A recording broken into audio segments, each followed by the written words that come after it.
Welcome, everyone, to the lair of Ithaca. The lair of Jigla. Welcome, you guys. Welcome to what I wouldn't say is the final. It's not. Oh, okay. What's wrong? Okay, what's wrong? What's going on? Hold on, hold on.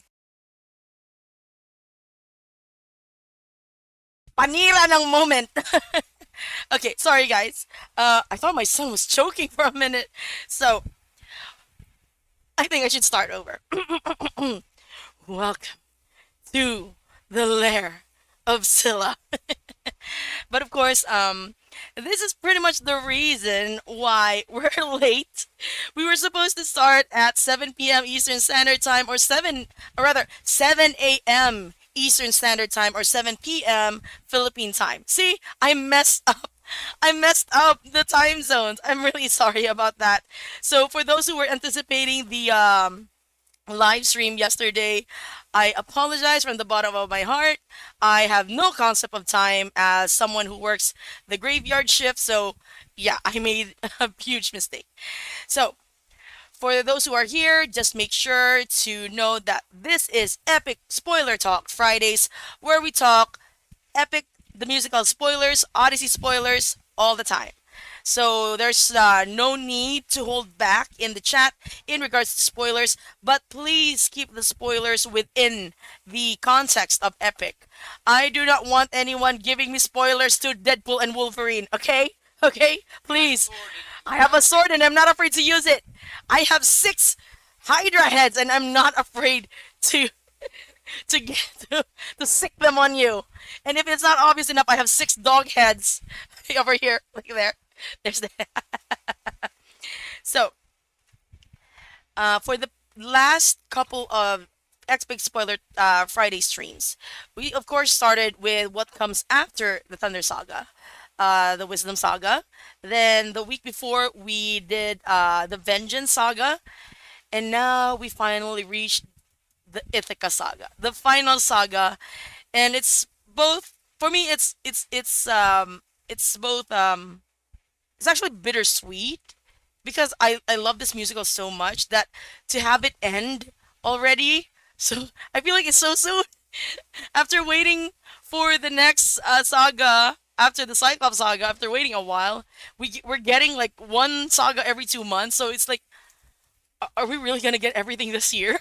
You know? Okay, so I'm gonna go ahead and clear up still. Yeah, this is gonna be like, did I freeze?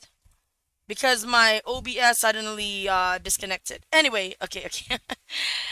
I'm gonna as per usual, I do scroll back up to the chat to check on just to make sure that I greet everyone because I like seeing familiar faces as well as new faces. Dylan, hello, welcome back. Arcane fan, welcome.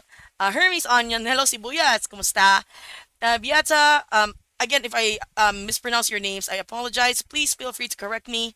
Welcome to the chat. Um, Let me see. Artemis, welcome. Artis X Grotto, hello. Kumusta? It's Rafael. Hello. Welcome to the chat again. Gabriel, hello. Always nice seeing you here. Ray is school. Welcome to the chat. Creative name. Hello, hello. Let me see. Kamalimsi, kumusta? Welcome to the chat. Yeah, you're you're here just in time. We're still in the opening part of this stream. Niam, hello. Yeah, miscalculated time zones. Hindi, hello again. Let me see, just making sure that I greet everyone. Uh, Robbie, Bobby, Tommy, hello. I already greeted. It's Raphael, I think. Uh, Leon Glitch, hello. Deadpool is Deadpool. Oh my God, you spoiled me. No, you got eaten. Let me just see. Krista creates hello, welcome to the chat, and that is everyone who is currently active in the chat. I know some people are lurking. It's fine to lurk, absolutely fine. Um, It's fine to stalk. I mean, I stalk. But if you want to make your thoughts known, please, you are welcome in the chat, because what we do here with the sagas is we listen to each song, and then we talk about the song, we analyze and whatnot, and then we proceed to the next song and the next, and then finally, closing out stuff. Keep your head down. He's aiming for the torches. Yes, I can't wait for that. But the first song is not Odysseus. The first song is the challenge. You can see there, the title is there, the challenge. Let me see. Is my chat not live? Why am I not seeing? Why am I seeing something different from the live chat? And oh, I think I should switch to the top chat. Okay. When you might be outside your window while you're yeah, my stomach. I don't know. You guys can see that, right? I have a talking tummy, and it's hungry. But yeah, it also like talks when I talk. Anyway, let's proceed to the first song now. Okay, first song is the challenge, and it is so far, as far as we know, the first actual song that's sung by the real Penelope and not some knockoff. Um, yeah. Don't worry, Hindi. We'll definitely get to that. So I'm gonna go ahead and play. Once again, we are using TF2 fans compilation. They do compile existing animatics as well as existing snippets. Also, I need to preface this by saying that not all of the description on screen, in fact, I would go so far as to say none of the descriptions you see on the screen is canon or official. They are a fan interpretation of TF2 fan, just to make that clear. So whatever it is that's on screen, it's their interpretation. Take it with a grain of salt. It might be the same as your interpretation, and it might very well not be canon. I just don't want to give anyone the impression that it is canon, okay? Now, the challenge. Let us begin.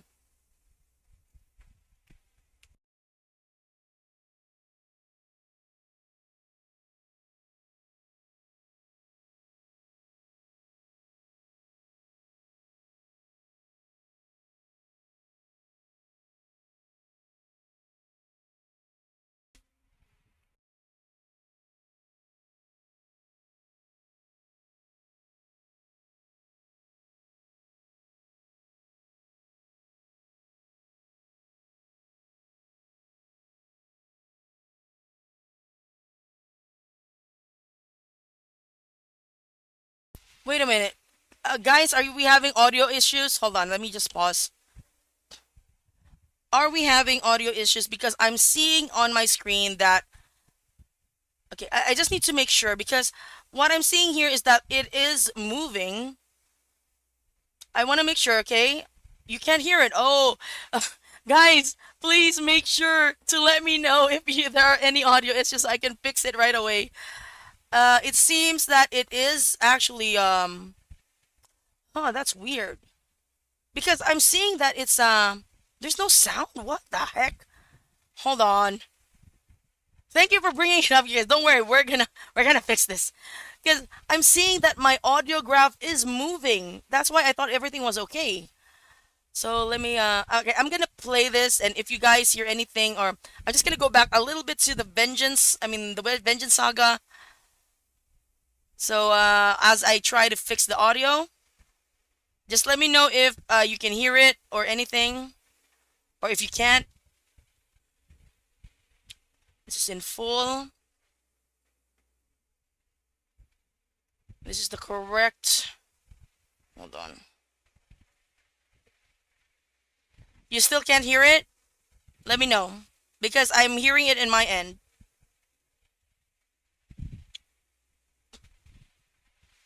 Advanced audio properties. How about now? I did something. Can you hear it? When you're home so close and you've reached your coast. Guys, can you hear it? When our paths collide. I've got a okay, that's it. Okay, but you can hear me, right? You guys can hear me.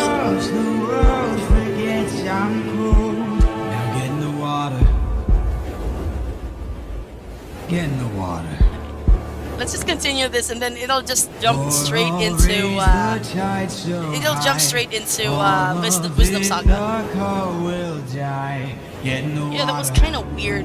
I think my app is glitching because I really do see my audio graph moving. Tidal wave so profound. Both your wife and your son will drown. No! Get into the water! Wait, is this my Wolfie? Get in the water!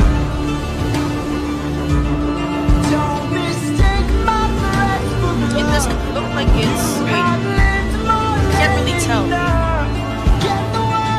Maybe I should make this a solid, because right now we're seeing that it's see-through.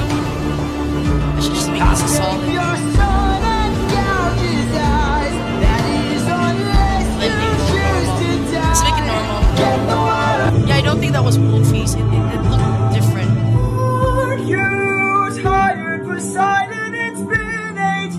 Oh, well, that's awesome. That would be cute, but I guess that's why Parodies is so pissed off. Wait. Okay, Artemis, I feel like Jay is contradicting himself, because Parodies said he doesn't love anyone. No. I think so, Tere. Most of it's movies, okay. So maybe it's a different art style that they're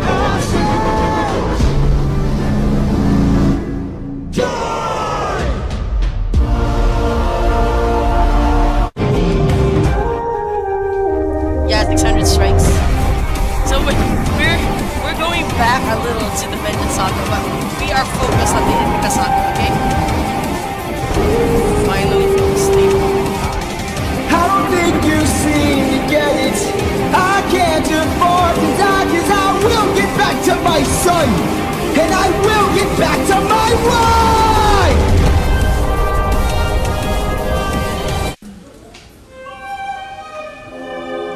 Okay, now we get to the challenge. And since, by the way guys, this is fan interpretation, like I said earlier. We don't know if there was a storm. We don't know if she was weaving, okay? Fan interpretation.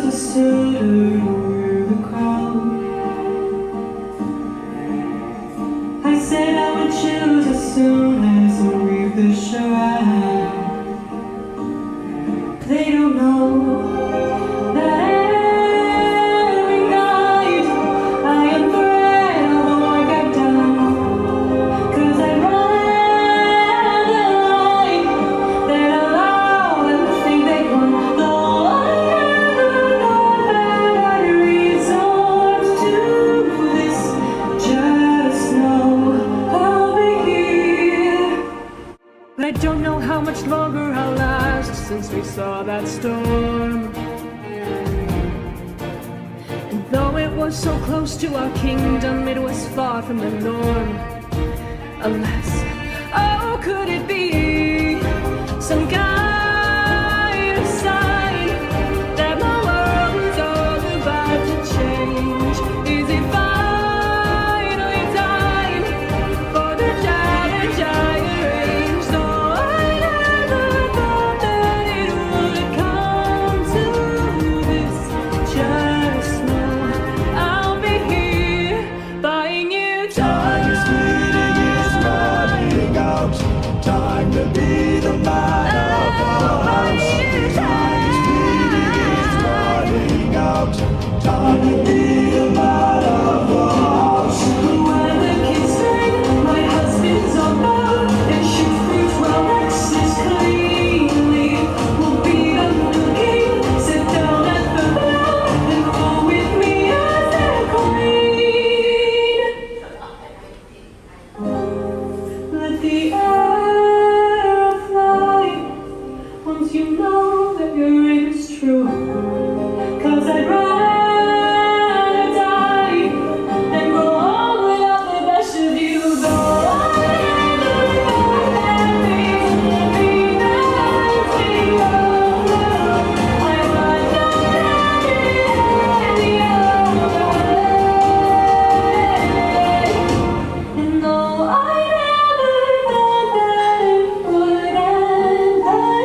I paused that just in time. That was a beautiful song that introduced Penelope in the final saga. Oh my god. That's the one that's my one gripe. Like we get to see the real Penelope, but it's the final saga. My one gripe about this whole thing. And also, I don't know if you guys noticed, waiting, waiting is actually partially the danger motif. Partially. But it's not a complete danger motif, you know?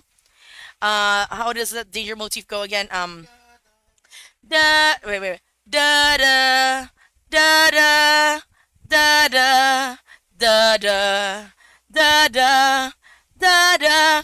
But waiting, waiting, waiting. But it doesn't go down. Waiting. No, it doesn't do that. It just keeps waiting, waiting. Yeah. So it's up. It's kind of ironic. So let me just also another thing. I'd like to share a little bit of my experience with this particular song. Back in the day, I used to just stream to about 5 people, and there are 3 people that pop into my mind when it comes to those early days. There's Chud, who you still see from time to time in the chat. There's Corsavos, a fellow Filipino. And then there's also Silver Muse, who also pops in from time to time. So I do try my best to remember the people who are in the chat. I try to familiarize myself with you guys, even though I have really bad memory. Anyway, going back to those 3 people, one of them, Corsavos, was the one who begged me to listen to the future songs because I didn't want to be spoiled. And I'm like, okay, if you guys help me get to 5,000 followers, I will do a live stream where I will listen to all the songs from start to finish. And Corsavos or Core kept telling me you had to listen to the challenge. Please, it's my favorite song of all time, all of Epic. Please listen to the challenge. So when we finally reached 5,000 subs, and I live streamed that, I fell in love with the song. I totally fell in love with the song. I feel like it's a great introduction to Penelope's character. It's very wonderful, very poignant, very sweet, very bittersweet. Um, she, we immediately like understand that she is, of course, waiting still very faithfully for her husband to return, and even though like it's been 20 years, but she's like loyal. My God. Oh, in Epic, I really love that both Odysseus and Penelope are loyal to a fault. You know. Um, so let me just scroll back up here before we proceed. I just want to make sure that I let me see. Yeah, I did mention the Paramedes polities thing. It's don't you think that it's kind of um I mean I support it all the way, but that isn't that contradictory to Paramedes' song? He doesn't love anyone, or maybe he's just being tsundere. He does. He's saying, "I don't love anyone, but deep down, I am still in pain from the death of Polites, and I will forever blame Odysseus. So when time comes, I will stab him." Kidding, you guys. I'm kidding. I think that would have been sweet. I mean, I think that would have been sweet. Um, there's also I've also looked at aside from Gigi's, I've also looked at there's this I think I saw Paleofauna's Penelope, and then there's also Tama's Penelope. They have she has glasses there. I thought it was a nice touch. Let me see. Man of the House, I thought that was cute as well. You know, the one where Odysseus was singing that he's falling in love with Penelope. I thought that was cute. Legendary is going to be my favorite song. Legendary is really cool. There's a one line there that I absolutely love, love, love, and we'll discuss that line later on. Um, let's see. Let the arrow fly once, yeah, once you know that your aim is true.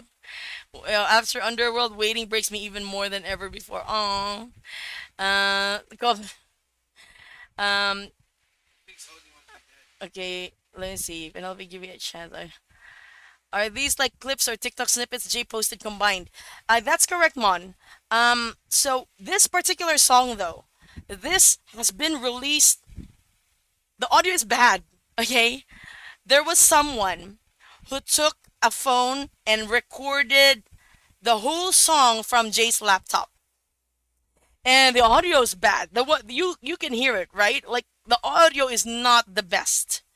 That's because it was recorded from a phone. But that this you just listen to the full song, the full official song, unless Jay changed something. So we don't know yet if this is the actual song. I mean, if there's any addition that we don't know about. Uh, oh, Sinus is gonna be in Legendary. That's interesting. We haven't heard the full song yet for that. Uh, Let me just see. Okay, let me just. I'm just scrolling through the chat right now. I want to make sure that I don't miss anything. Um, Hold on.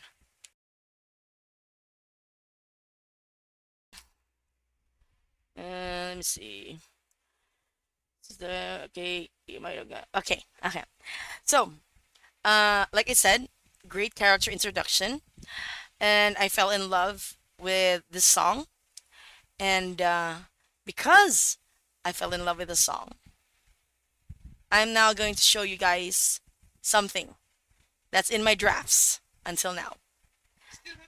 It's still not done. It's still in the drafts. Initially, I had planned to release this full thing, but Underworld Saga came out and I got distracted.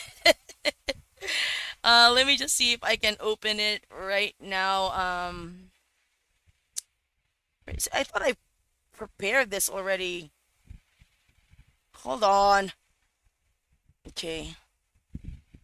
Hold on. Oh, is this it? I'm not sure if this is the one. It's the one.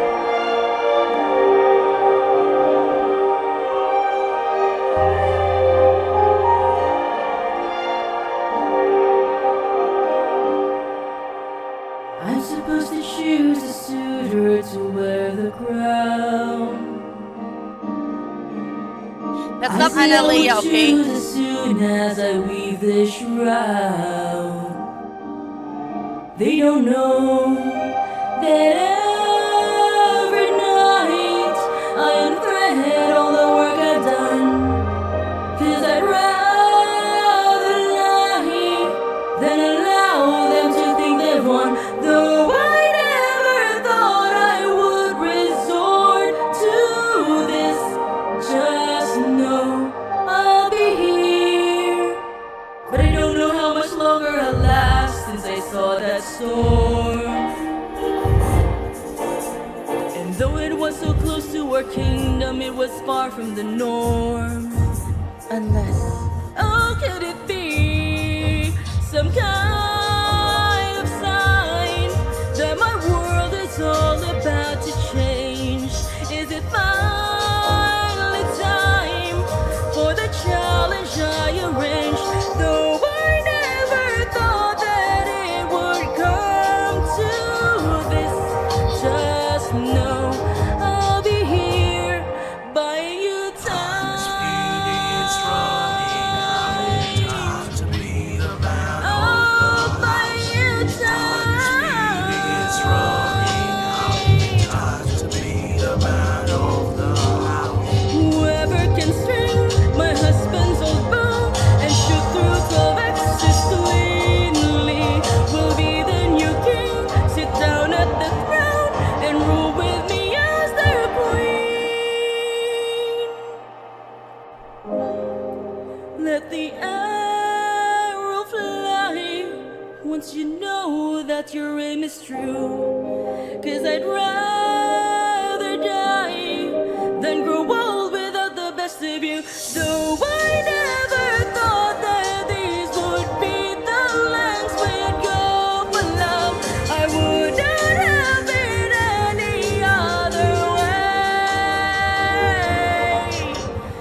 And that was what I currently have finished for the challenge. Again, I was supposed to finish this entire thing until the Underworld Saga came out and distracted me. So you guys are gonna have to be waiting until the Ithaca Saga. Thank you, Kamalimsi. Okay, here's the thing, guys. I have terrible hearing. Like, I have ear damage because of swimming too much. So, that's why I actually recorded the song myself so I could hear the lyrics clearly. Because the audio that we have for the one that sung by Anna Leia, I just couldn't hear the words properly. And I needed to have it as the source for my animatic, of course. So, I recorded the lines, and then at least now I can hear the words clearly. And then so there you go. I even broke my husband into singing the part of the chorus. Um, I'm just gonna let me see. Okay, I'm just gonna scroll back up. Okay, I'm just gonna show you guys this one. Okay, so I'm guessing you guys saw my suffering video. Notice something about Penelope. She's not. The sirens really exaggerated how she looked because look, she's flat as a board. Okay, fine, she's not really flat, but I depicted her as definitely not well endowed. And then that's her running. This is the actual bow, by the way. This is the actual shape of the bow of Odysseus's bow. Because the thing with Odysseus's bow, the weird thing about it is it's actually in reverse. Um, what you're seeing there, the string does not go like it doesn't go from that end to the that end. No, you have to like literally flip the bow to the other way in order to string it. That's why the suitors couldn't do it because it takes so much strength. Uh, what did I do? What did I do? What did I do? Oh, about the flat thing. I'm sorry. I'm sorry. That's what happens when you're the jiggle queen. You look down on the flat. I'm sorry. I'm not kidding.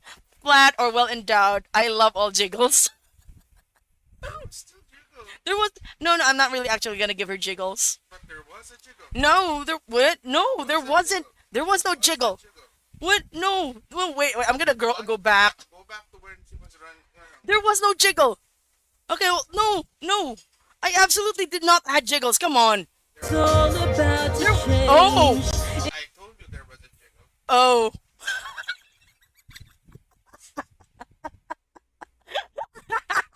I did. I did. I don't remember doing that. I don't remember. No, I did it subconsciously. No, I did not do this on purpose. Guys, I swear I didn't do this on purpose. The world is all about to change. No, no. That was her claw thingy in the front. I cannot escape my curse. I cannot escape my curse. Guys, I swear I did not do that on purpose. I swear. I swear on the 6 men that I ate from Odie's ship. I did not do that on purpose. Okay, let me just fast forward this. A lot of these scenes were suggested by my husband, by the way. We did a lot of research on the Palintonos bow, because that's um seriously, Gabriel, I was just animating. Look at this part of the cloth and at the front. I was animating that. I wasn't animating. I wasn't. I promise. Okay, so this is the Palintonos bow. Look, so he wakes up. The jiggle is there. Who put it there?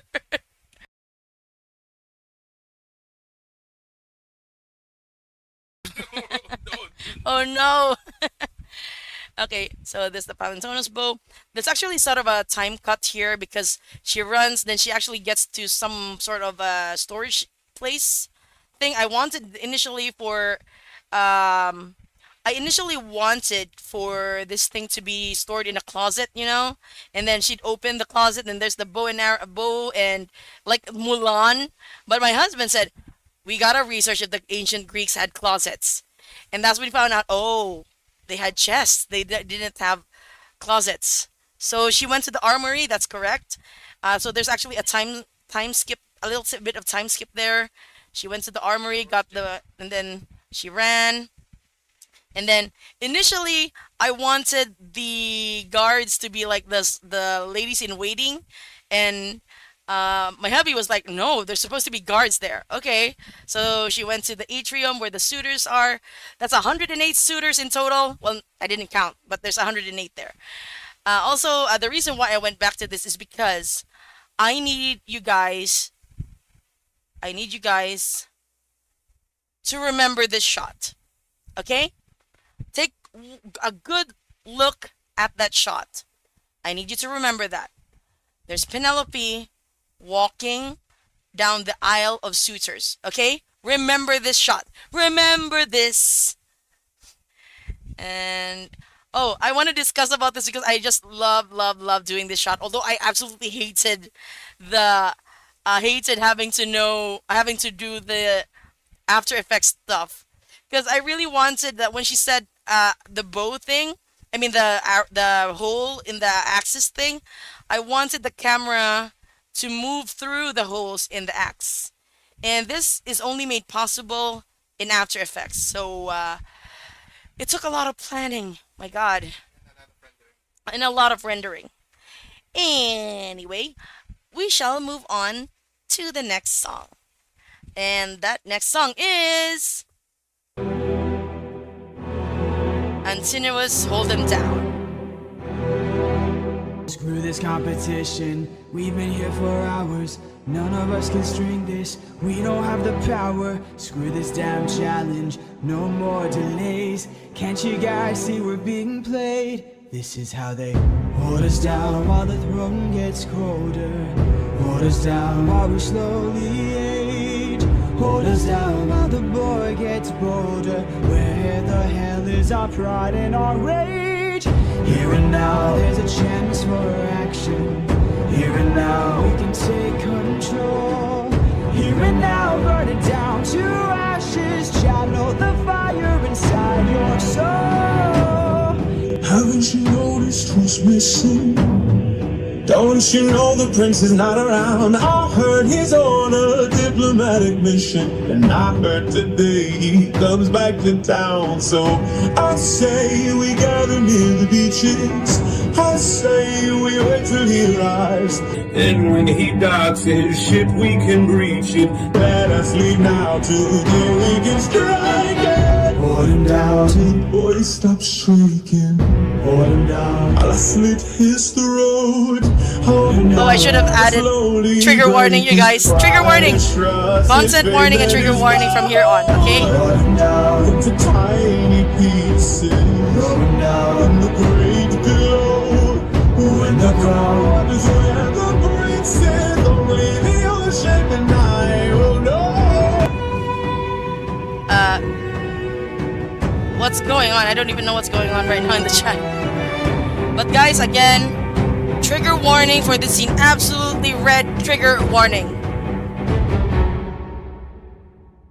And then we'll hold her down while her gate is open. Hold her down while I get a taste. Hold her down while we share her spoils. I will not let any part go to waste. Here and now there's a chance for action. Here and now we can take control. Here and now burn it down to ashes. Channel the fire inside your soul. And hold him down, hold him down, hold him down, hold him down.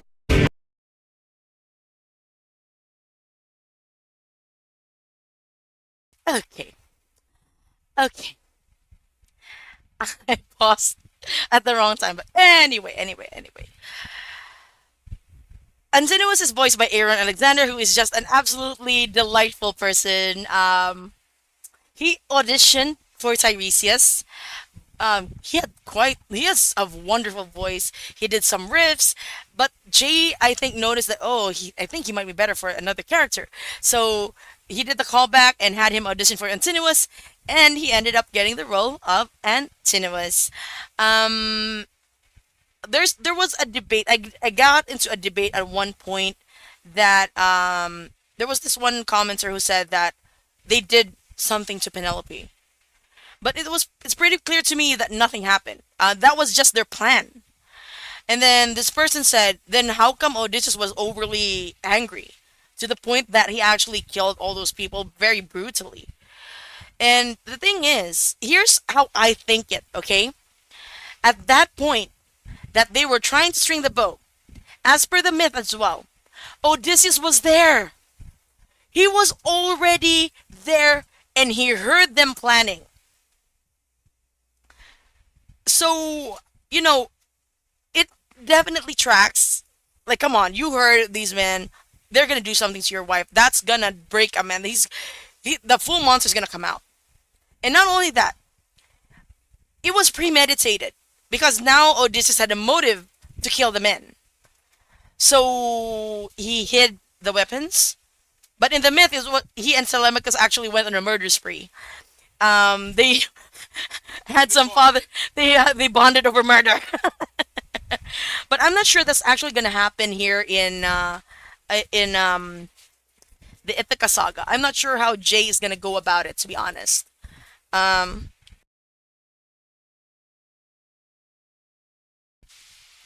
I'm just gonna go ahead and scroll back up to the chat, guys. I can't really, I can't really manage the chat all the time, so please play nice. Even though we are looking at a very, we're listening and you know, to a very dark song. Uh, no eating onions. Let me just check here. Scrolling. Yeah, this song is so badass. I'm actually, it scares me to be honest.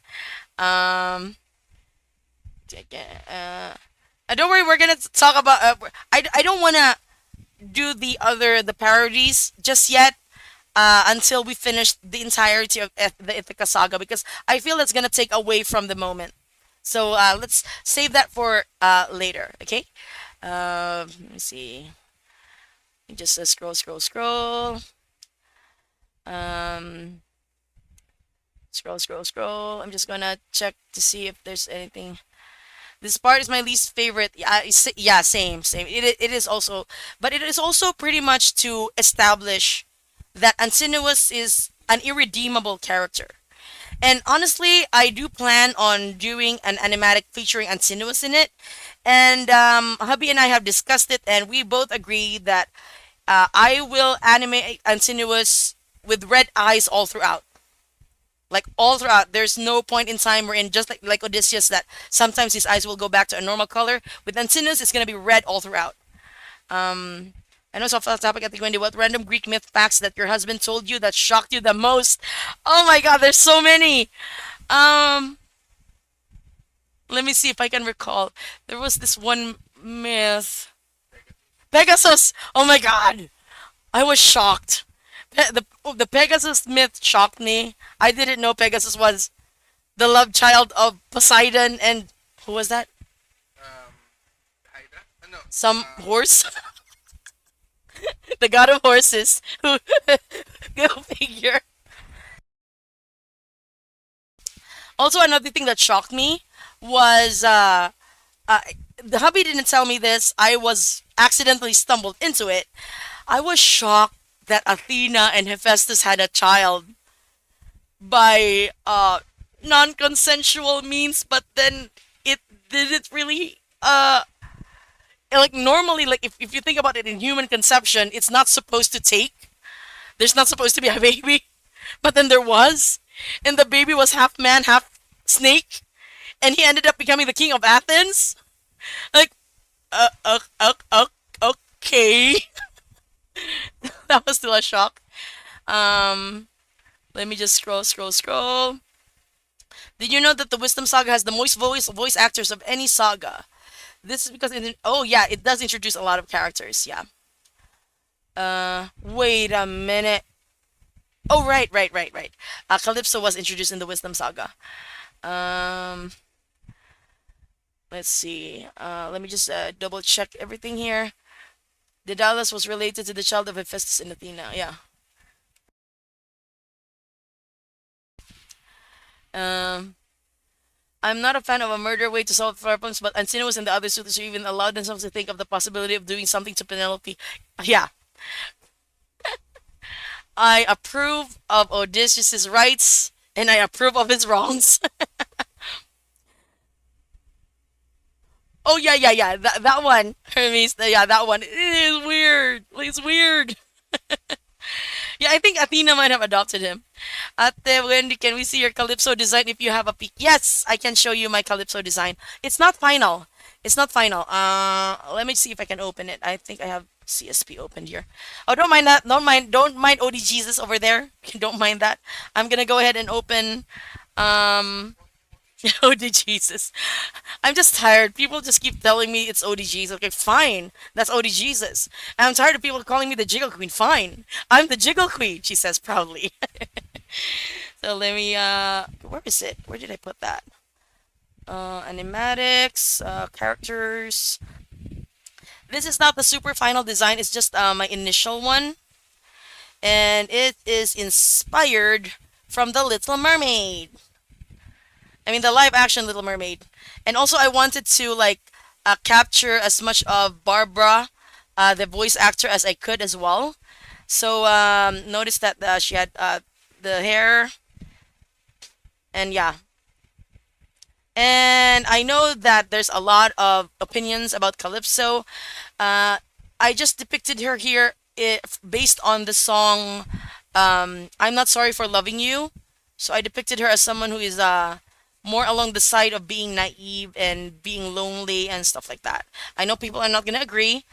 We did have a lot of conversation in regards to Calypso in the last live stream.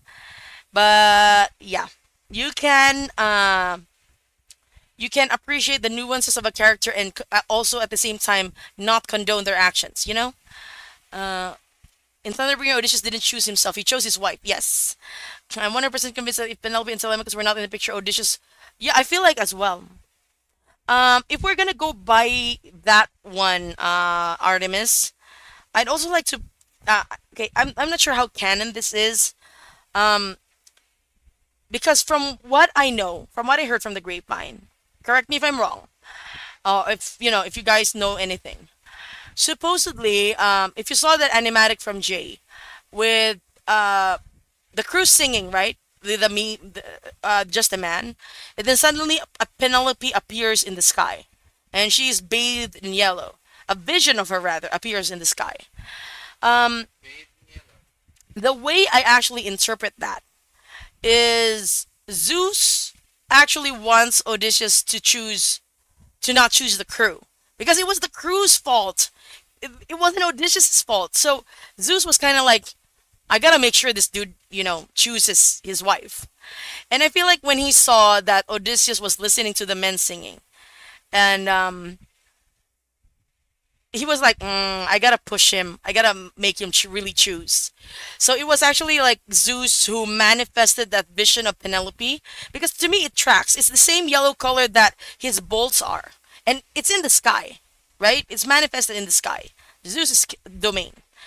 So that's how I interpret it. Anyway, that since the men were there trying to convince Odysseus to choose them, Penelope wasn't there. So Zeus thought, okay, let's make this a fair battle. I'm gonna put a vision of Penelope and see exactly which one Odysseus chooses. Oh, look at that!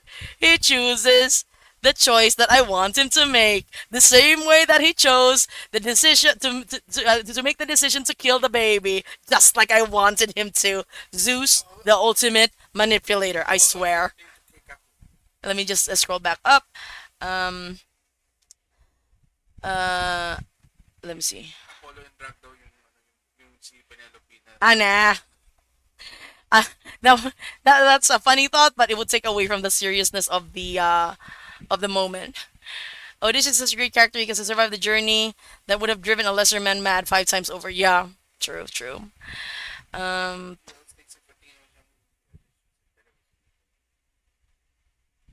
what? Who else thinks if Athena was younger, she would be Odysseus and Telemachus would be Polites?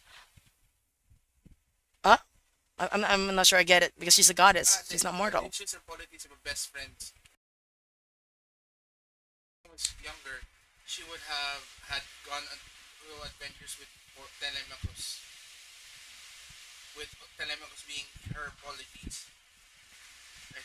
I'm sorry. I'm sorry. My brain is not braining, you guys. I only have one brain cell at the moment, and it's still playing banana peels over and over. In the movie, I want to see the actual vision Odysseus is given in that. Yeah, me too. If I'm gonna interpret that in an animatic, I would actually like have Penelope manifest and look like she's on like she's a lightning or she's electric, not just like a fully fleshed out human. I'd add special effects to make her look like her outline is like in lightning, just to drive home the point that this is Zeus is doing. Um, as in my head anyway. Um, Let me see. Let me just scroll back up. What language do you speak other than English? I am trilingual. I speak English is my second language. My other second language, technically my third language, is Tagalog. And my native tongue, my mother tongue is Bisaya. So yeah, you can hear my accent. Uh, just killing everyone else except his brother's worst enemy is the most sibling thing ever. Can you imagine? And then Poseidon is in the water watching as this all goes down. And then when he sees that Odysseus lives, he gives his brother the finger. Ah, the levels of petty. Next Friday, let's watch the parodies. Oh, after this one, we are gonna watch the parodies related to the Ithaca Saga. Don't worry, we're gonna jump straight into it. As Chinak's adoption AU, yeah, that would cause a lot of drama down the line. Um, let's see. No, Apollo's not a drag queen. Apollo's a fairy. You know that TikTok sound? He was a fairy. I always imagine that to be Apollo. Favorite side character for me? He's not exactly a side character. I still love. This is a very controversial opinion, but yeah, I love Eurylochus, to be honest. Side character, side character, side character. Athena is, I would consider her a side character because we don't really see much of her apart from, for now, 2 songs. Um, Let me see. We need a fully animated movie. I feel like that's where things are headed. I don't know anything, like no insider knowledge, but I feel like either an animated series, a musical series, or an animated movie is where we're heading, rather than a stage musical. Maybe the stage musical will come later out down the line. Um, Let me see. Let me just double check here. Uh, Let me see. Let me just double check. Apollo is only music god. Apollo's really beautiful though. As a language enthusiast, your other language sounds so interesting. Here's the thing. Bisaya, my native tongue, is absolutely hands down my favorite language. Although I didn't learn it. English, I actually studied that for 2 years in college. So I did go to literature class where we did study up on the Odyssey. I forgot most of everything, most of what I had learned. But Bisaya is my native tongue, and I will go so far as to say that we Bisaya can curse far worse than English speaking or Filipino or the Tagalog speaking people. We have so many curse words, you guys. Let me see. Hold on, hold on.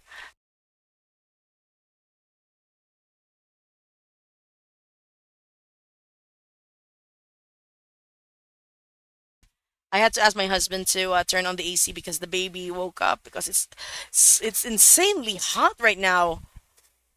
Obviously, I'm on fire. But no, seriously, it's insanely hot at the moment. Let me just check. Wait, Sandu's here? Hi, Sandu! Um,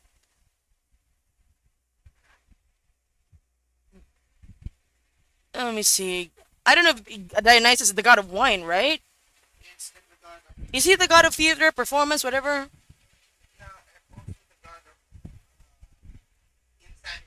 God of insanity. Well, that tracks. um. By the way, what happened to Scylla? This is my lair. We're in Ithaca. I'm murdering suitors left and right and throwing them in the barbecue for my hydras and my doggies to eat. uh, let's see. Yeah, they can't make me hate him. He did a lot of bad stuff, but it wasn't out of malice, but out of ignorance and exhaustion. After the Thunder Saga, I really found Eurylochus very, very interesting. I know a lot of people hate him, but yeah, okay. The Eulogy for Yuri, my three-part, or rather right now four-part video series is still being worked on, you guys. It's still coming. I've already talked to my special guest. We will be discussing Eurylochus's, for the first video, we'll be discussing Eurylochus's uh, plot, characterization, motives. The next part is his music. The third part is with a Yuri superfan, and we're going to be talking Yuri. And then the last part will be me and my hubby wrapping everything up in a nice little bow before we bury Yuri. Let's see. I'm just scrolling through the chat, you guys. Is there an official design of Yuri's sword other than it's massive? I don't know if you saw my video, Gabrielle. Okay, I might as well show you guys. There is actually no one true design. It seems to me that Jay actually the impression that I'm getting is that Jay had the animatic creators design however they wish for it to be designed. But I feel like I can tell you this. Jay did have a hand in the design that I made for Different Beast. And don't worry, chat, I'll catch up with you in a little bit. I just want to make sure that I acknowledge as many people as possible in the chat. I am right now just scrolling through and trying to find a very specific screenshot. Oh, okay, this one. You don't really see this as much in the animatic because it's I think you only see it until this part in the animatic, but this is the full thing. I mean, it's not even the full thing. Look, it's cut off there. It's a really big sword. But this particular sword, Jay had a hand in designing it. I gave like the base design, and then he sketched over it, and he said, "Okay, this is how I want it." And then, okay, that's how we came up with the sword design. It's inspired from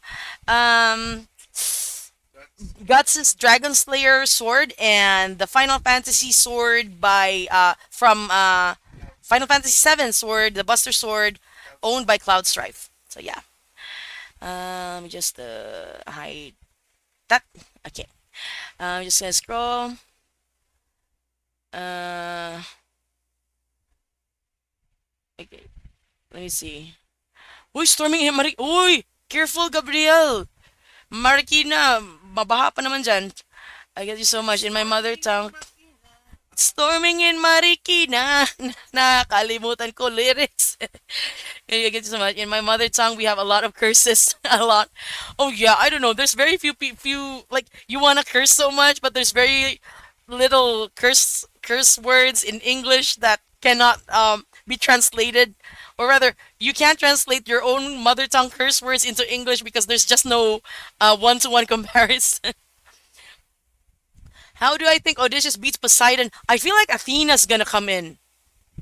I mean, for me, it would make sense. I mean, if Poseidon's gonna come in, and then of course Odysseus is gonna do everything in his power to survive, and then Athena's gonna come in and save the day. She and Odysseus are going to reconcile, and then we head on over to killing all the suitors. I feel like that's gonna happen. I could be wrong. I'm willing to admit that I'm wrong, but in the myth, Athena did help Odysseus. She gave Odysseus the strength. He regained his youthful strength because of Athena, and he was able to string the bow because of that. She even disguised him as a beggar. he wasn't just like normally disguising him. No, no, no, no. It was magic. It was Athena magic that made him disguised as a beggar. Um, let's see. Let me just check. Uh, let's see. Let me just make sure that I am caught up. I think I'm almost caught up. I think. I see. Uh, which side are you in TikTok in the ops war? I am a humble observer who is very confused. I am basically a casualty of war. I don't know, the people in TikTok who are into Epic are like having a fight. I know that Meadow is in the fight. I know that some of the cast is in there. I also know that Mortius and Casper are involved somehow, but I wasn't able to catch it. I'm just watching the ping pong match and not knowing what's going on. Just say that It's like, mommy, I'm scared. Pick me up, please.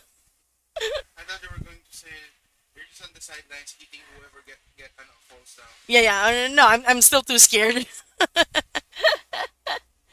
uh, I failed to start on exactly the schedule that I'm supposed to start. Um, I agree, Gabrielle, wholeheartedly. Eurylochus is one of the best characters in Epic. It just I just love how he's so written, how Jay wrote him. Definitely a far cry from the quote unquote mutinous man who has been at odds with Odysseus in the Odyssey. I love that there's so much depth and layer to him. Also, hubby and I were listening again to Thunderbringer, and then we were like, I know this probably people already know, but Jay did put a very subtle hint that Eurylochus was married. It's in the line, "Don't make me fight your brother. You know you'd have done the same." So when I first heard that line, I was like, "Huh? Done the same for who? Penelope? What? What is Yuri in? Does Yuri have a thing with Penelope?" And then I found out after researching and from people pointing out that, oh, he's married to Odysseus' wife, Odysseus' sister. Oh, they're literally brothers-in-law. That's gonna be an awkward family reunion. But yeah. Um, let's see. Let me just check here. Uh, let's see.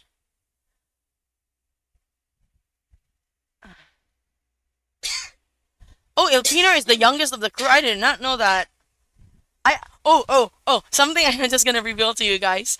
When I was finishing up on my There Are Other Ways animatic, I did initially want to add at the end credits Elpinor hanging out on the top of Cersei's palace, and then suddenly he wakes up and then falls off. Should have done that. God damn it! I missed that boat. Oh well, there's always next time. Um, let me just check here. Okay, I gotta not be too noisy right now and just wait a little bit because my son is stirring. Hold on, hold on.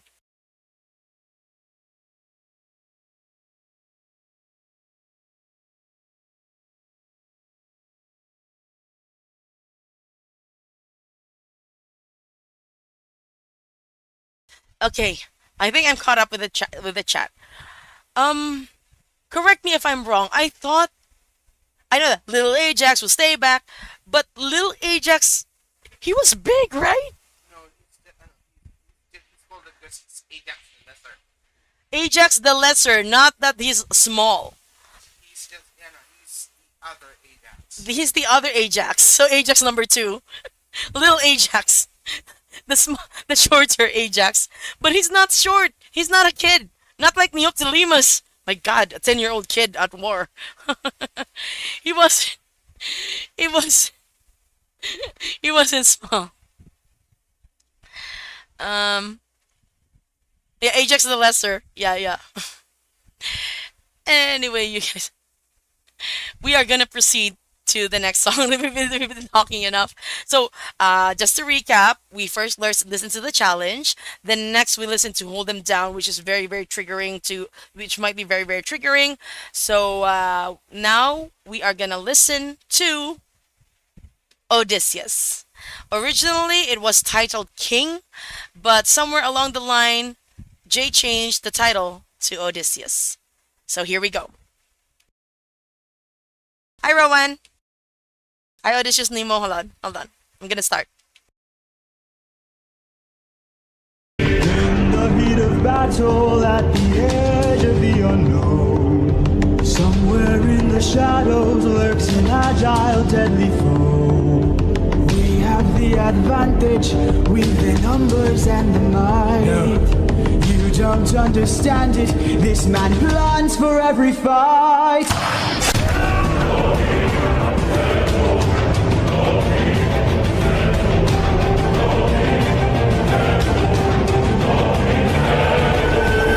Where is he? Where is he? Keep your head down, he's aiming for the torches. Our weapons, they're missing. He's using the darkness to hide his approaches. We're empty-handed, up against an archer. Our only chance is to strike him in the darkness. We know these halls, the odds can be tilted. You don't think I know my own palace? I built it.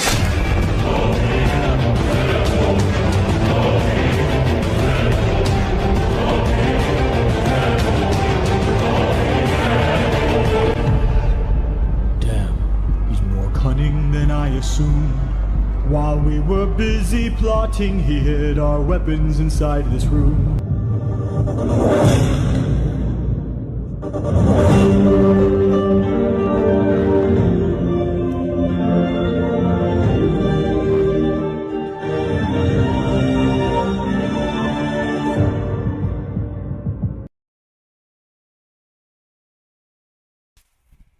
So, apparently TF2 fan chose my animatic for song 38 Odysseus, originally titled King.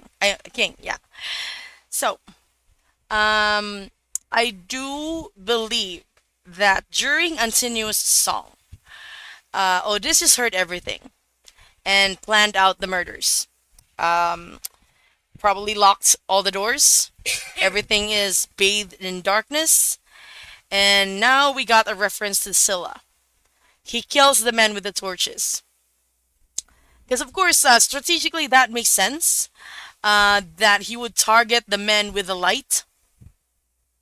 That way, once they're bathed in darkness and he knows the palace like the back of his hand, he can walk the palace blind. Um, so, yeah, it makes sense that he would target the men with torches. And it's a really nice callback to Scylla, you know? Interestingly enough, I know I've said this before, I'm just gonna bring it up again. I'm sorry for, if I'm annoying people, but Jay, hold on. Jay has seen this animatic, and I made this animatic even before Underworld was released. So I had no idea the significance of the torches until I heard the song Scylla and saw the animatic, and I'm like, oh, did I just hit a bullseye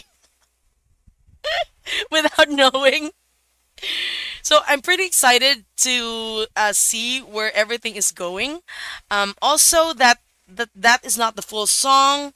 In fact, that snippet is actually a fan edit. We don't know if we actually do transition towards Legendary, the Song of Telemachus. But since it's the only existing snippet or combined snippet that we have, I chose to tell a story based on it. So once, not if, once I do the King animatic, the final King animatic, I will of course adjust the story accordingly.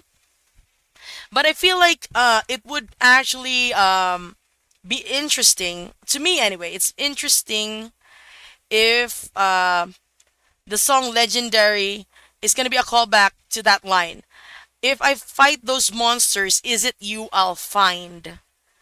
Okay, I'm just gonna scroll back here. Okay, so this is just gonna mute this.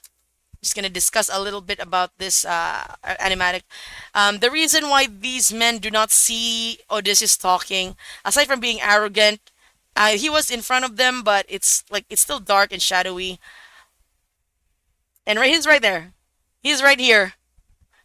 I'm aiming already for this dude with a torch.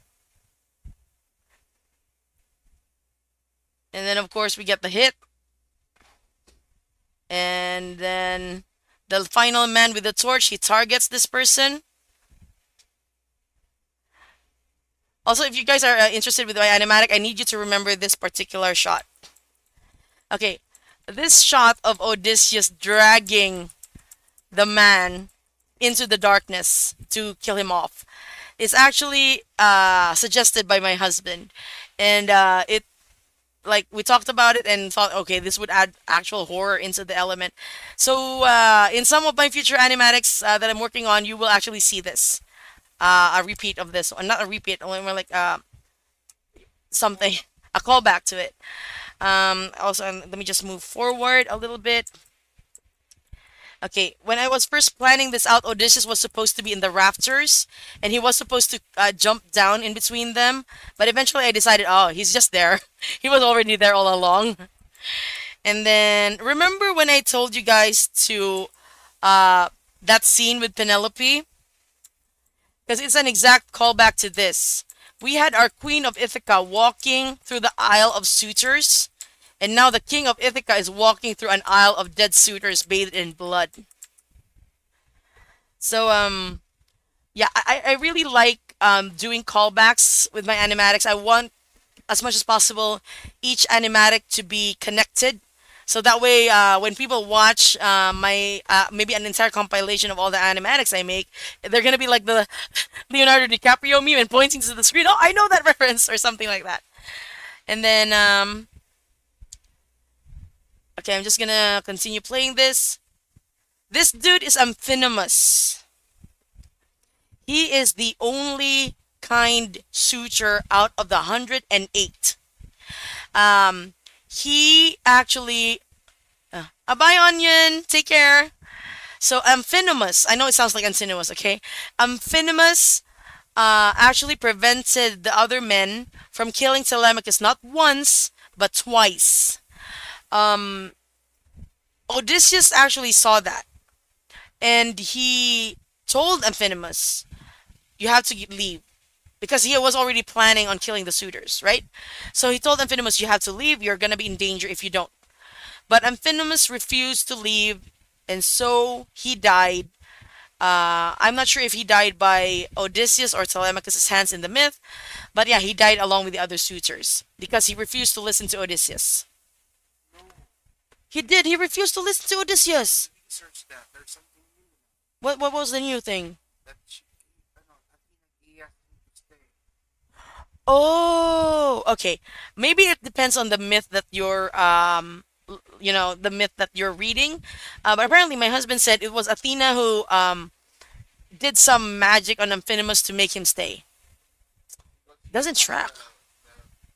one of the super that he has to die. It doesn't track though. I don't know. I feel like it's not gonna happen in in this adaptation because it doesn't track for me anyway. Um, I feel like he's gonna reference Argos. I feel like he might. Only in another way. He might reference Argos. He can pretend. Okay. Also for this one, I chose for Amphinomus to have um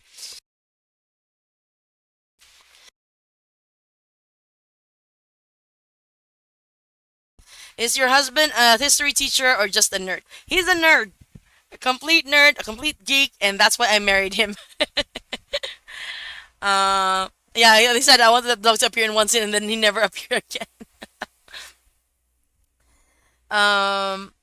Only tell him because I never after again does he see the dog. I'll hold that thought, you guys. Hold that thought. Going back to the animatic, like I said, I chose for Amphinomus to have a torch with him because, of course, he's gonna die. And then he's the one who finds out that they had hidden all the weapons. Or he had. So this is not Antinous, this is Amphinomus. And Odysseus finds him because he's carrying a torch. Look who else else is carrying a torch. I live for the angst, I live for the drama, and that's exactly why I gave Telemachus a torch.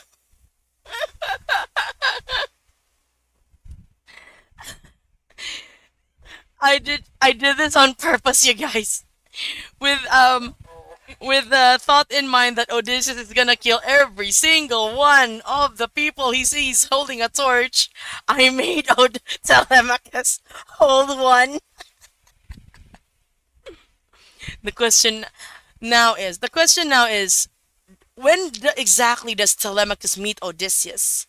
Because in the myth, they actually meet way, way before and even planned the murder of the suitors together. And Telemachus also was not the one that's described as small. He was big. He was buff. I feel like he was trained by his first mentor and trainer is his mother. Because of course Penelope is from Sparta. So I feel like Telemachus would have been trained in the ways of the Spartan warrior, and that's why he's like big and buff, like his dad used to be, and not this young man that we imagine him. But I feel like in Epic he's not buff. Hold on, let me just scroll back up. Uh, oh yeah, I love Telemachus. Exactly the line. Exactly, exactly that line. Let's go ahead and continue. See, if I fight those monsters, is it you I'll find?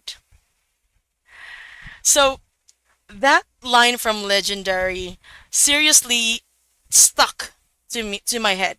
It wouldn't leave me alone. So when I started doing King and I listened to the snippet again, fan made snippet, we don't know if this is the exact order of the snippets, but the fact that Telemachus' song is weaved into it, I mean his instrumental is weaved into it, and the thing is the melody doesn't sound murdery. Listen to it again. It does not sound murdery. You'd think that if he was on a murder spree with his father, we would actually hear a different tempo, a different riff, different use of the different use of instruments, maybe even different different instrumentation. But no, it's actually kind of I don't know, maybe I'm just hearing things. It sounds fearful almost or sad. Listen.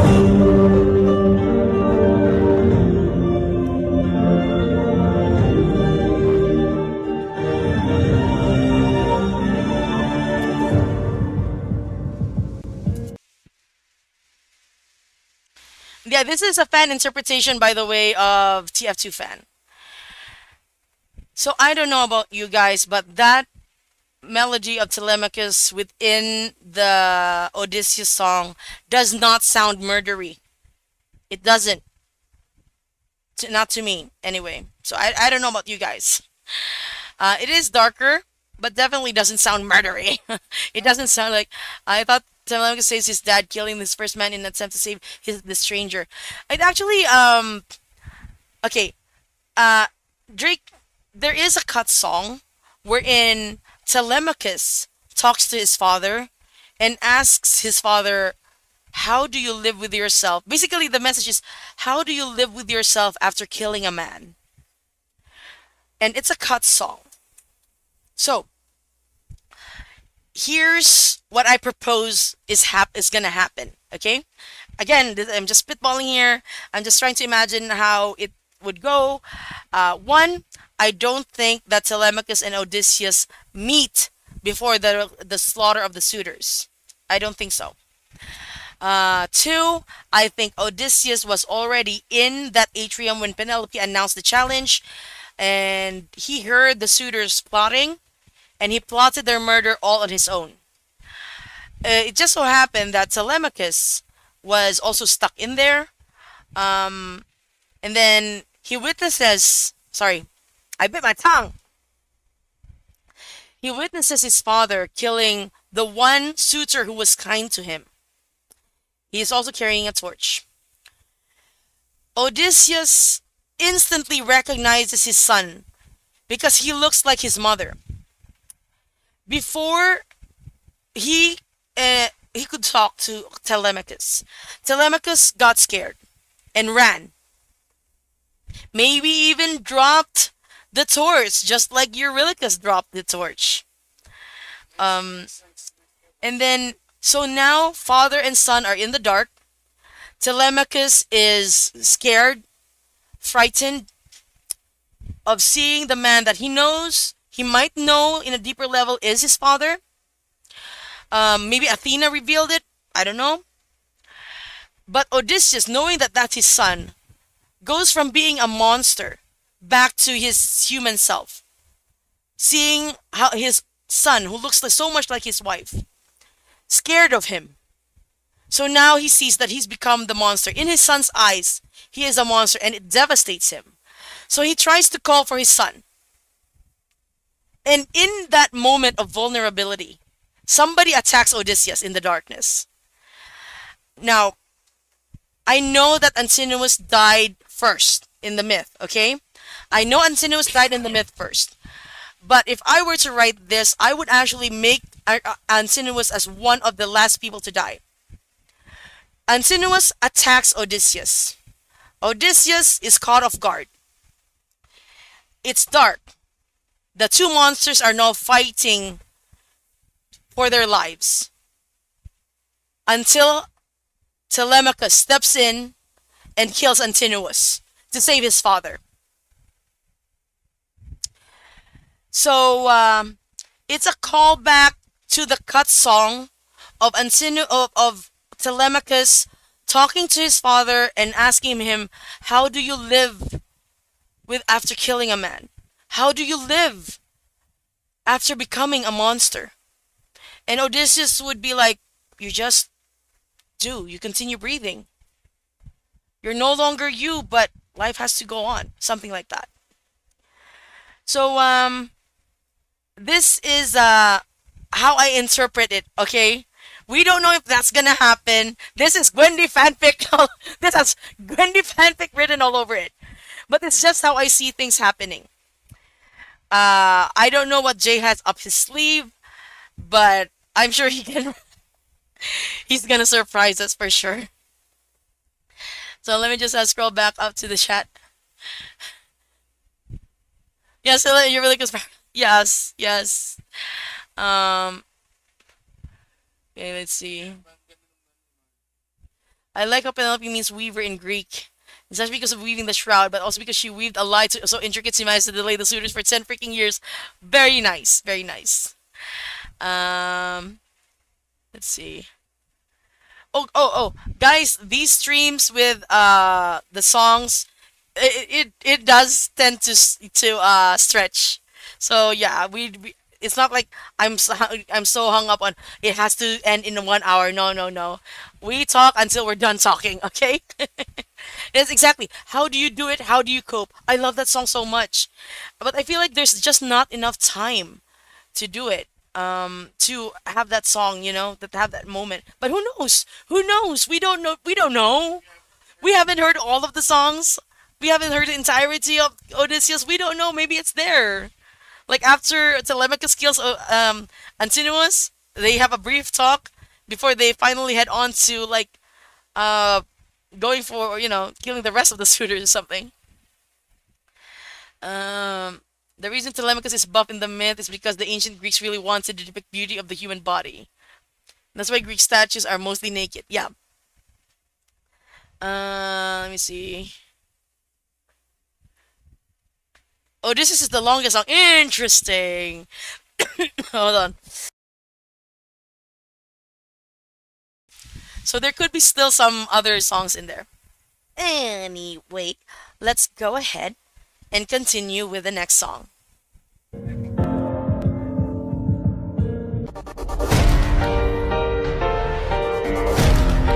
Hold on. Let me just... This is interpretation. This is not actual, right? I don't know. Oh, father and son are fighting, I guess. I don't know. Wait.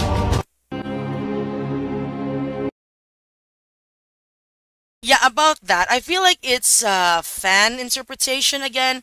Um, yeah, because it doesn't make sense to me that Athena would actually join the fight. Now I know that there is a cut song where Athena sings, "Time to, time to join the party. I'm sorry I came late." But it's a cut song for a reason. And in the myth, Athena did not physically go there to kill the suitors. She may have done some manipulation and magic to either hide Odysseus or not lock the doors, or she put the chess pieces together, but she did not physically join the fight. Gods don't do that. I'd be honestly be surprised. Like, I'd be super surprised if this is where Jay is gonna go, because for me it doesn't track. It doesn't track for Athena to be like to join the fight in that matter. You know, I mean, did she even join? Did she join the Trojan War? Right? Implements. She influenced the Trojan War, but she wasn't there in the battlefield. No, it wasn't there in the battlefield. Mm. So why would Athena, who did not join the battlefield, join this particular small battle? Doesn't I don't know? It doesn't track. It doesn't track. But again, whatever Jay decides, I will highly respect it. He must have good reason. I know that she was disguising herself as Mentor, but Mentor wasn't there. Not in the myth. He wasn't there at all. He wasn't. The ones who were fighting the suitors were Odysseus, Telemachus, and that the swineherd, the loyal swineherd. That's it. Three people. Um, Another one. there was another one. Yeah, two Two servants. loyal servants, supposedly. Yeah. Um, let me see.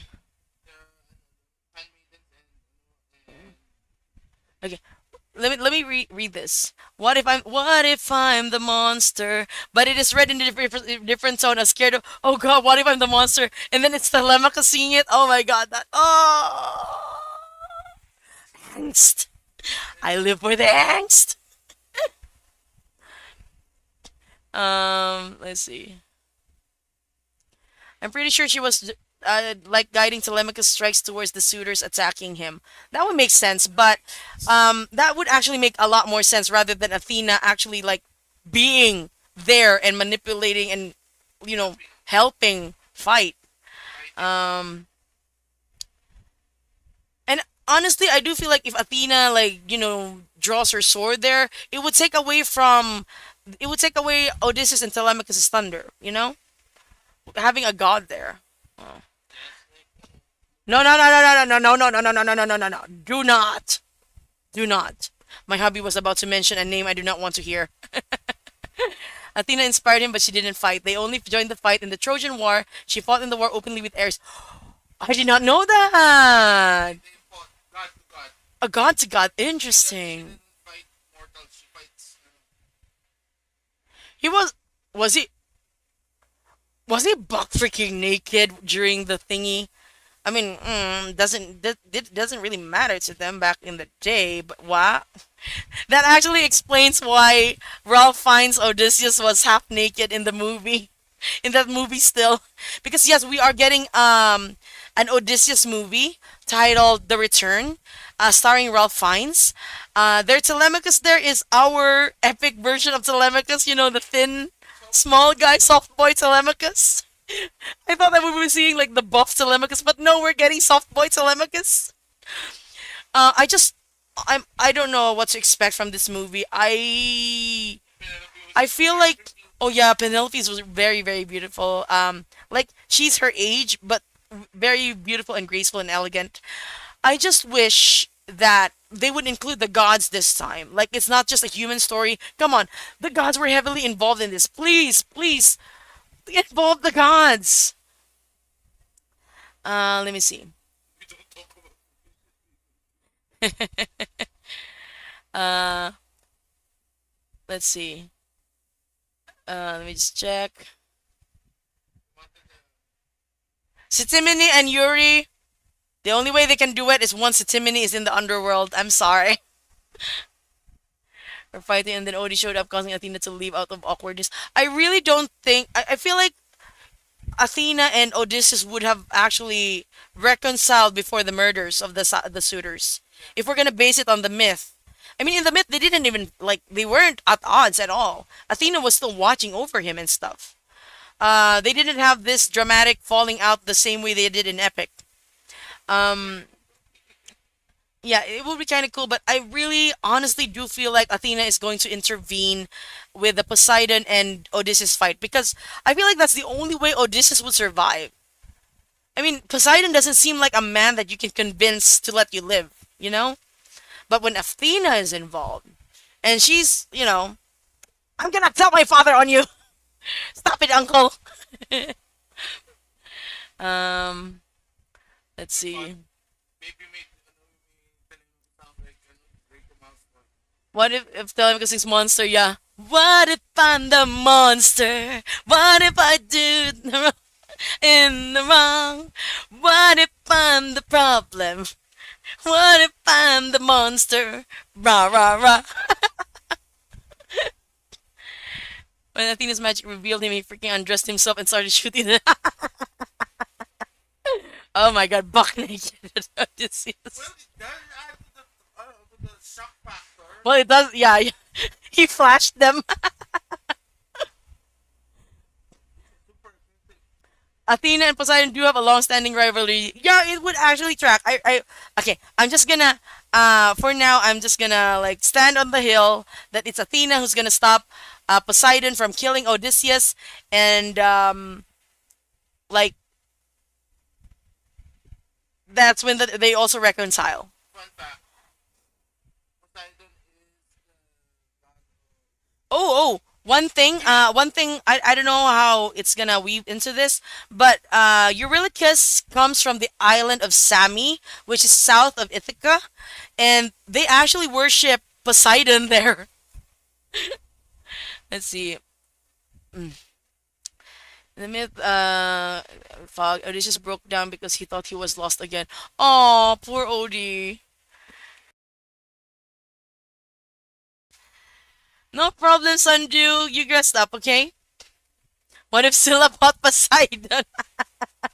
I mean, Poseidon is scared of Scylla in Epic. But here's the thing. in the ano too, I think.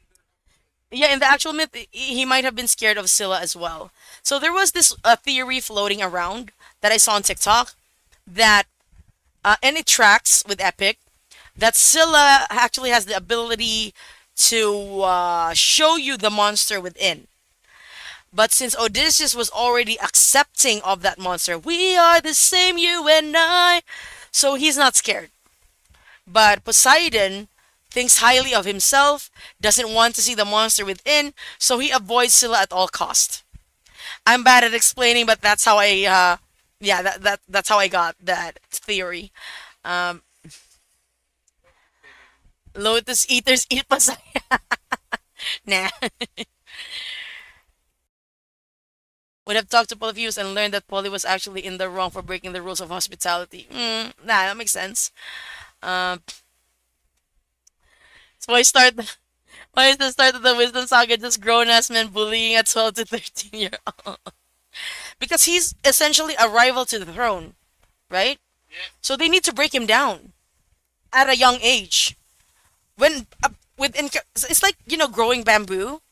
You can't break old bamboo, but you can certainly break young bamboo. So they were. Antinous was doing everything he could to break Telemachus's bones. He wanted to break Telemachus down, so he would not grow up to be a threat.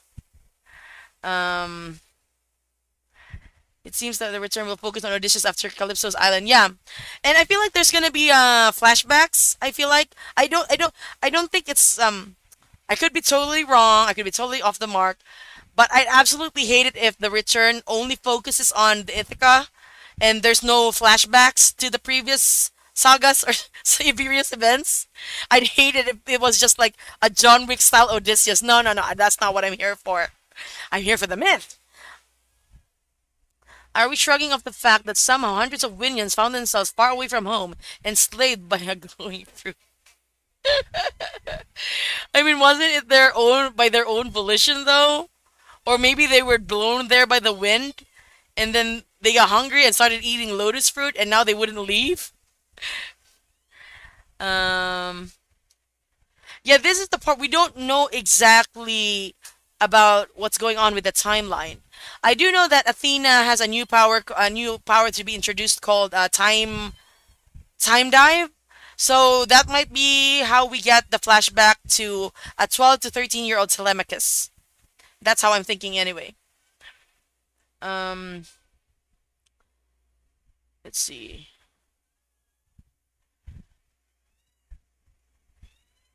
Oh, 9 to 20 in Legendary. Interesting. But we'll have to wait and see, of course. Because Jay has been known to keep certain truths. Like, seriously, he even lied about the sirens, you guys. So, we don't, we won't know for sure until afterwards. Um, do you know about the Epic? Yes, I do know about the Epic video game. I think I saw the very first video of it coming out. I do follow the creator, and I am excited for them to continue doing that work. I will never trust Jay out in the sirens. But he did though. He did actually reveal about the some stuff about the sirens without anyone knowing. There were two clues. One was that he made that drawing of the cover art for the Thunder Saga, and then he drew fish right under the ship. That was the first clue. The second clue was from Talia. She suddenly like went on this trip to become a mermaid right before the release of the Thunder Saga, and Jay reposted that video. So I don't know. I mean, I'm probably reaching. Um, yeah, there's an Epic the video game. It's a pixel based platformer, and it's being developed as of the moment. You can look to TikTok and search Epic the video game, and it should turn up. Love how I wasn't defeated by Jay Lion because I simply did not see it. um, 12 TikTok everyone suffering. Oh, he's actually doing a sort of breakdown video on suffering and different beasts. I'm excited to hear what he has to say. He was just talking about suffering, and we still haven't gotten the rest of the videos yet. Anyway, you guys, let's continue with the next song. This is the father and son song.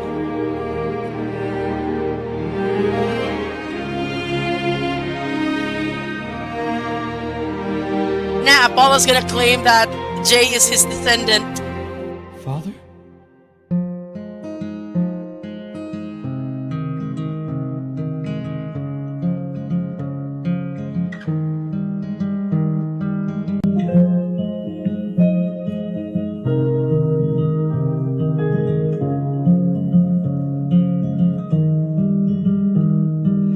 All my life I'd have died to meet you.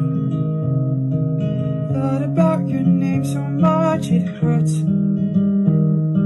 For 20 years I dreamt of how I'd greet you. Oh, and now you're here. I can't find the words. All my life I'd have died to know you. Days and nights I wish that I could show you. For 20 years I never could outgrow you. Oh, and now you're here. I can't help but wonder what your world must be. If we're like each other, if I have your strength in me, I can't help but feel like sorrow's all I've known. And I can't help but realize for so long I felt alone.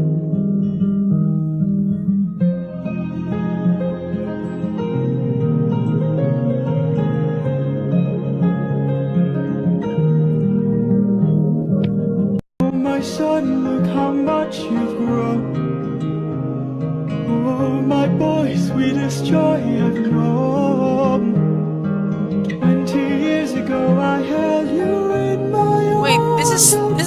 Wolfie's, right? This is Wolfie's art, right? The previous one was Used to say Gigi's. it'd make the storm clouds cry for you. Used to say it'd capture wind and sky for you. Held you in my arms, He captured pretended wind and not sky. to. Oh, how time has flown. I can only wonder what your world has been. Things you've had to suffer and the strength you hold within. All I've ever wanted was to reunite with my own. 20 years we've wandered, but today you're not alone. My son, I'm finally home.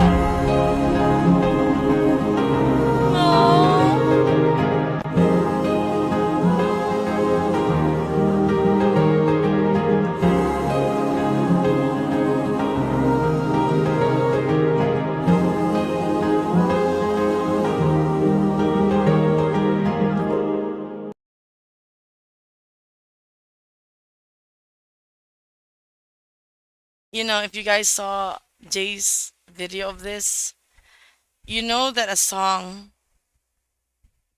is very near and dear to the creator's heart when you see the creator actually in tears. Because if you watch the video, Jay was in tears towards the end. Oh my gosh. Maybe. Okay, okay. My hubby said that maybe Jay dedicated that song to his father. I mean, Jay is very close to his father. His dad was the one who made his sound booth. Oh my gosh. And we haven't even heard the entire song, guys. And already you're like, I'm drowning. I'm in a glass case full of emotion. Ah. Okay, hold on. Let me just scroll back to the chat. I am a puddle of goo right now. I am in a pool of emotion. I am silambot. Only Filipinos will understand. I am silambot. How does Jorge made it sound older? Yeah. I mean, he did voice Zeus back in the day. So it's just a matter of filters. But I feel like he's just that good. Um, he captured Wind and Sky. He did. He did. Oh my gosh. He lost it. Thanks a lot, you really got. Except he lost it. Thanks a lot, Eurylicus. Let me just scroll through here. When the song comes out, don't expect to see me from. I don't think I'll be the same when the Ithaca Saga comes out. Yes. Sila is Pirana aesthetic. Yes. Pirana, thank you for the Encantandia mention. Oh god, yeah, we started with like very like a lot of adrenaline, a lot of anxiety and excitement and fear, and now we have these quiet moments. And speaking of quiet moments, we are now heading to the final song of the Ithaca Saga, the final song, as far as we know, of the entirety of Epic the Musical. Ladies and gentlemen, let me present to you Would You Fall in Love with Me Again?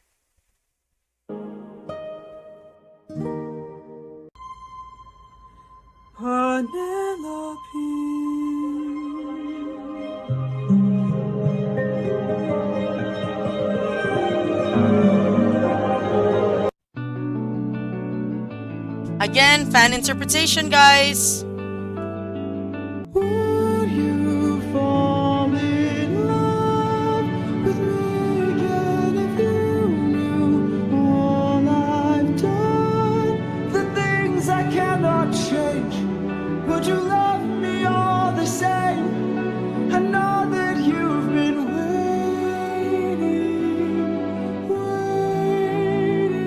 for love.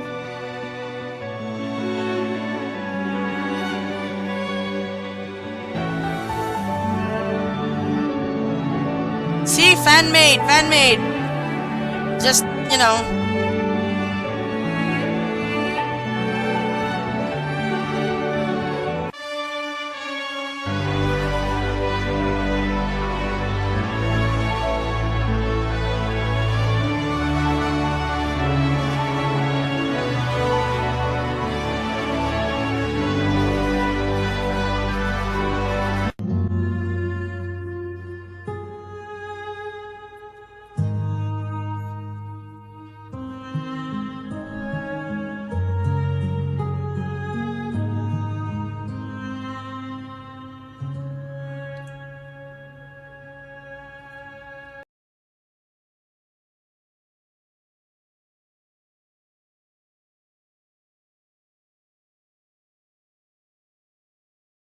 Okay, I'm gonna because I have this. I had the same thought as Marie. Like I had the same thought as Marie.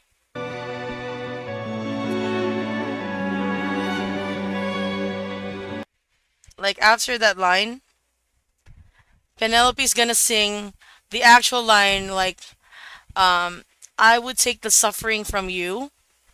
But maybe instead of saying that I would take the suffering from you, she would say something along the lines of, I would share or the suffering with you. I would bear. I would bear the suffering with you.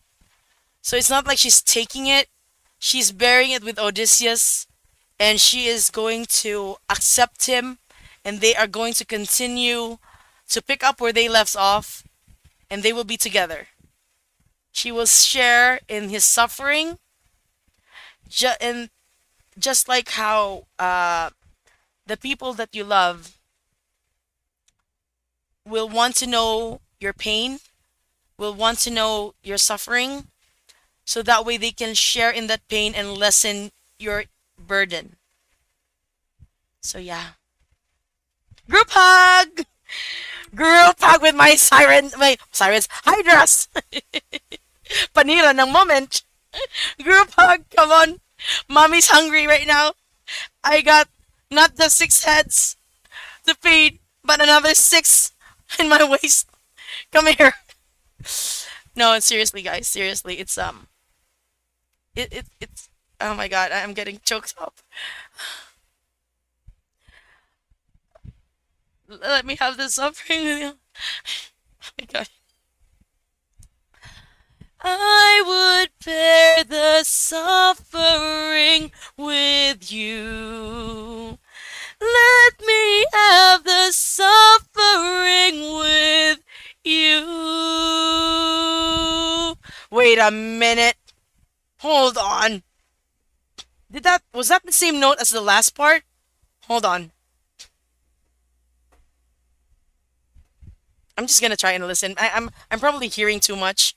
Hold on. I'm probably hearing. I'm probably thinking of this too much.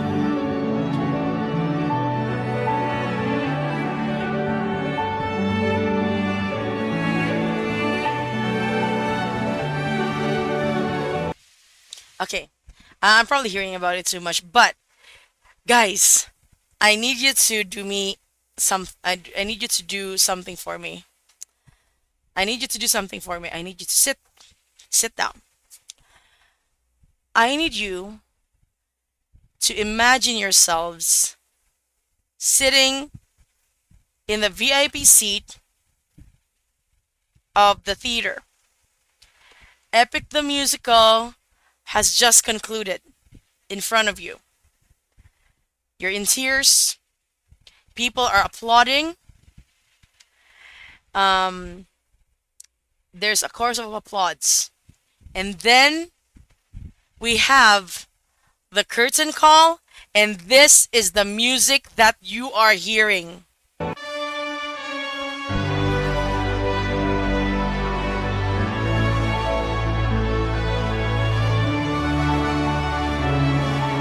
And Jay comes to the stage together with the cast and crew. Bows. There you go. Standing ovation.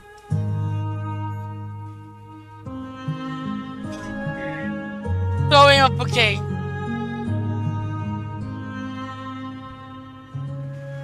Seriously, that is curtain call music, you guys. That last reprise of Just a Man, I am certain is the curtain call music. Hold on, let me just go back a little bit, okay? I'm just gonna go back just a little bit. Let me just hear this a bit more. Throw bouquet at Jay. Throw all your therapy bills on stage.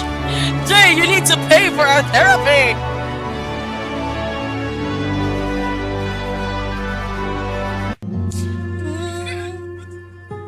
Take all the suffering from you.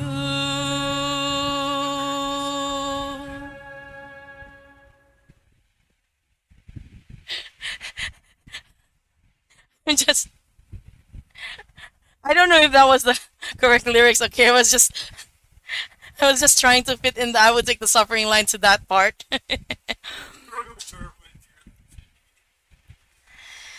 Wait, guys, full speed ahead should be the credit song at the start. Yeah, it might be.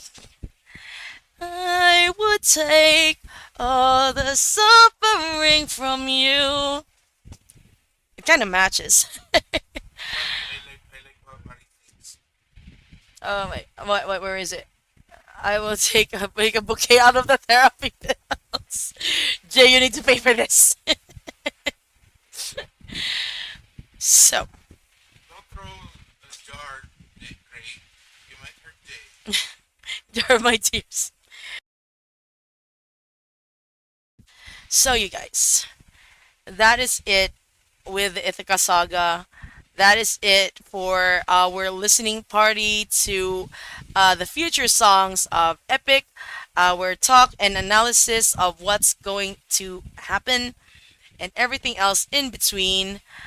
And yeah, I mean, it's such an emotional ride. This musical has brought so much joy and sadness and trauma to the world. And I believe speak for everyone when I say we could not be more thankful to Jay for sharing his talent to the world, for sharing this touching and wonderful journey with us, for being so generous as to walk with us, you know, as we go through our own odyssey of traveling through each and every single one of these songs, wave of emotions running high until we reach the final destination called the Island of Happy Endings.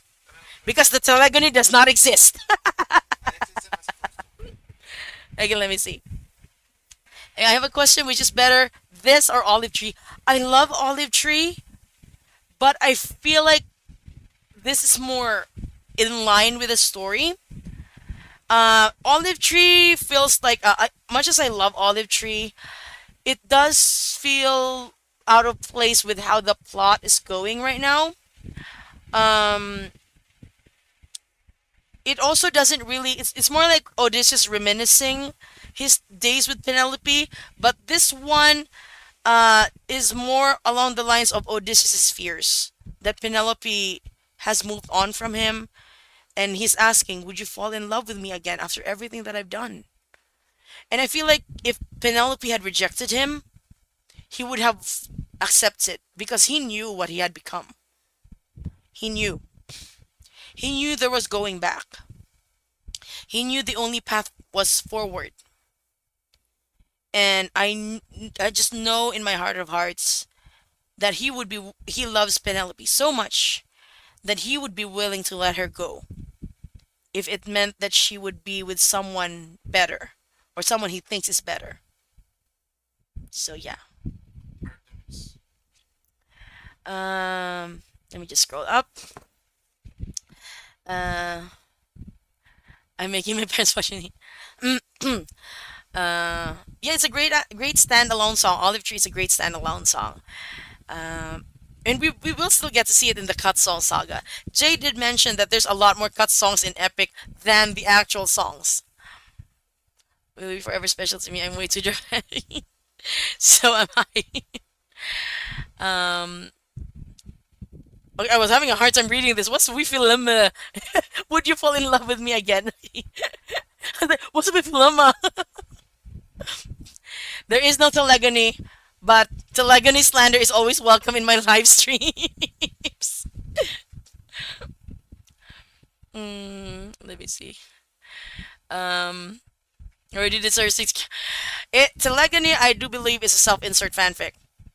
The author just I forgot his name. I don't care what his name is.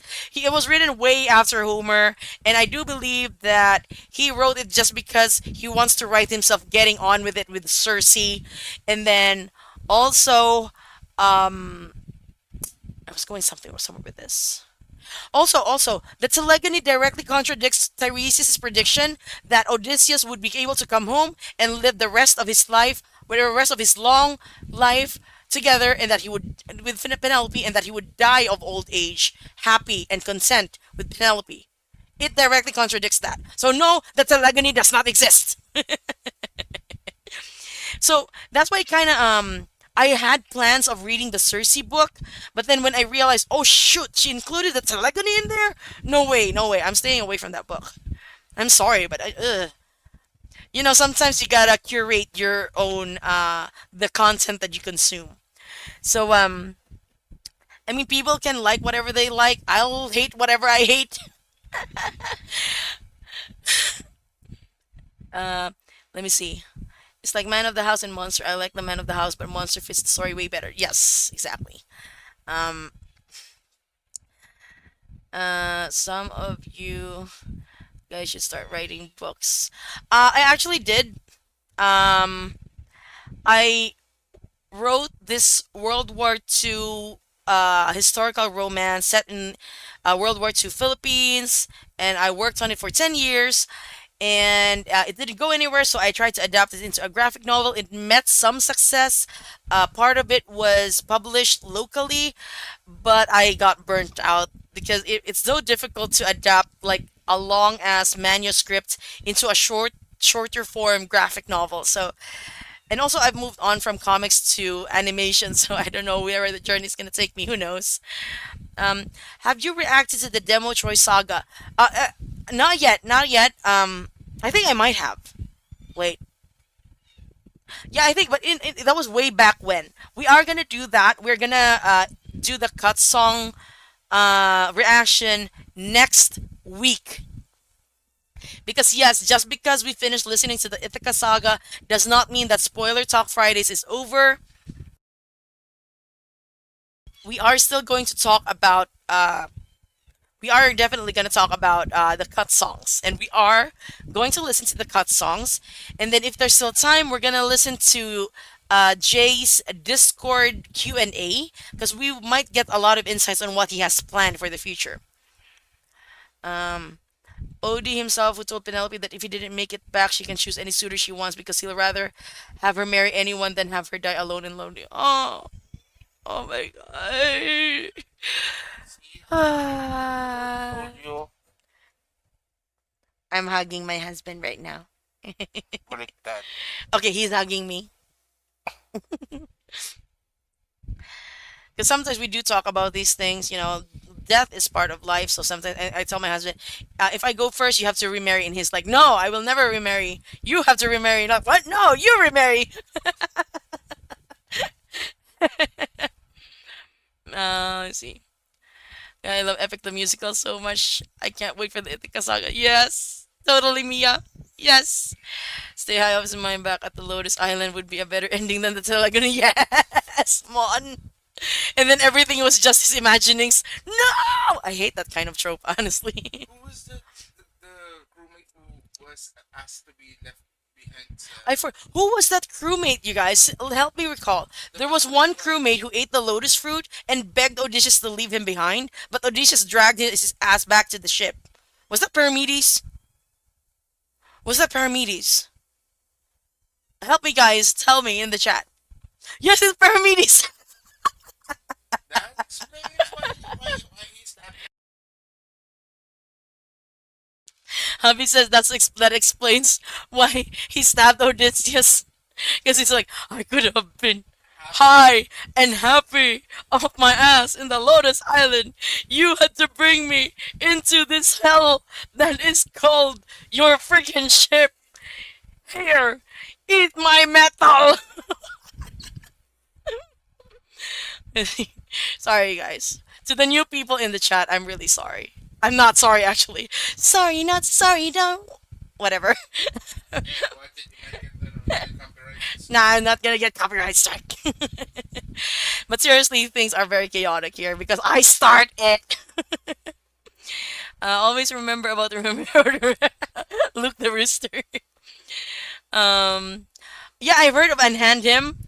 I think that was a what was the line Telemachus screaming? It was screaming for someone to let go of Odysseus, right? That actually tracks with my theory that if Antinous had Odysseus on the ground and he has the upper hand. And then we hear Telemachus screaming in the dark, "Get away from him!" Oh my god, that makes sense. Okay, I gotta tone it down. My son is stirring. um, let's listen to the parodies and the unnecessary censorship. Yes, great idea, Gabrielle. That would be a nice way to end the stream, just so we can center ourselves from all these emotional damage. Let me just scroll. Yeah, get away from him. Yes. Okay, so now we are going to listen to a few parody songs. Let us start with, of course, Telemachus's birthday. I think I wanna. Yeah, I think it's this one. Haven't you noticed who's missing? Don't you know the prince is not around? I heard today is Telemachus' birthday, and I heard today he comes back to town. So I say we gather near the beaches. I say we wait till he arrives. I'll slip away while you all distract him, and I can go prepare the surprises. While I'm in the kitchen, while I start to bake, hold him down while we slowly bring his buddies, his family, and favorite cake into tiny pieces. Serve it a la mode. If the prince wonders what his gift is, only his mother and I will know. Hold on, you guys. The I'm just audition and hold on. callback Oh, wait. process is an opportunity to work with an actor this? to try to Oh, bring yeah. a character to Wait. life. Let's walk through what the callback I think this is process a great looks like. thing Here's for us Aaron to look at, guys. Alexander, Hold who on. auditioned for the role of Tiresias. I've seen past and future running free.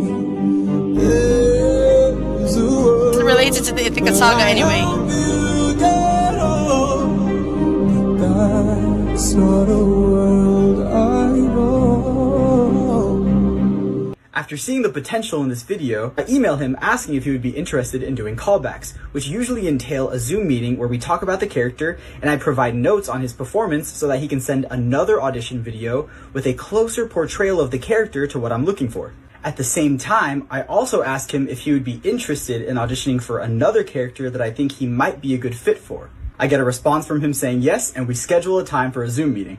In our meeting, we talk about the character and I give him some notes on his performance. Some of these notes are minor adjustments. For example, let's sing less riffs throughout the snippet so that the simplicity of the performance makes it more haunting.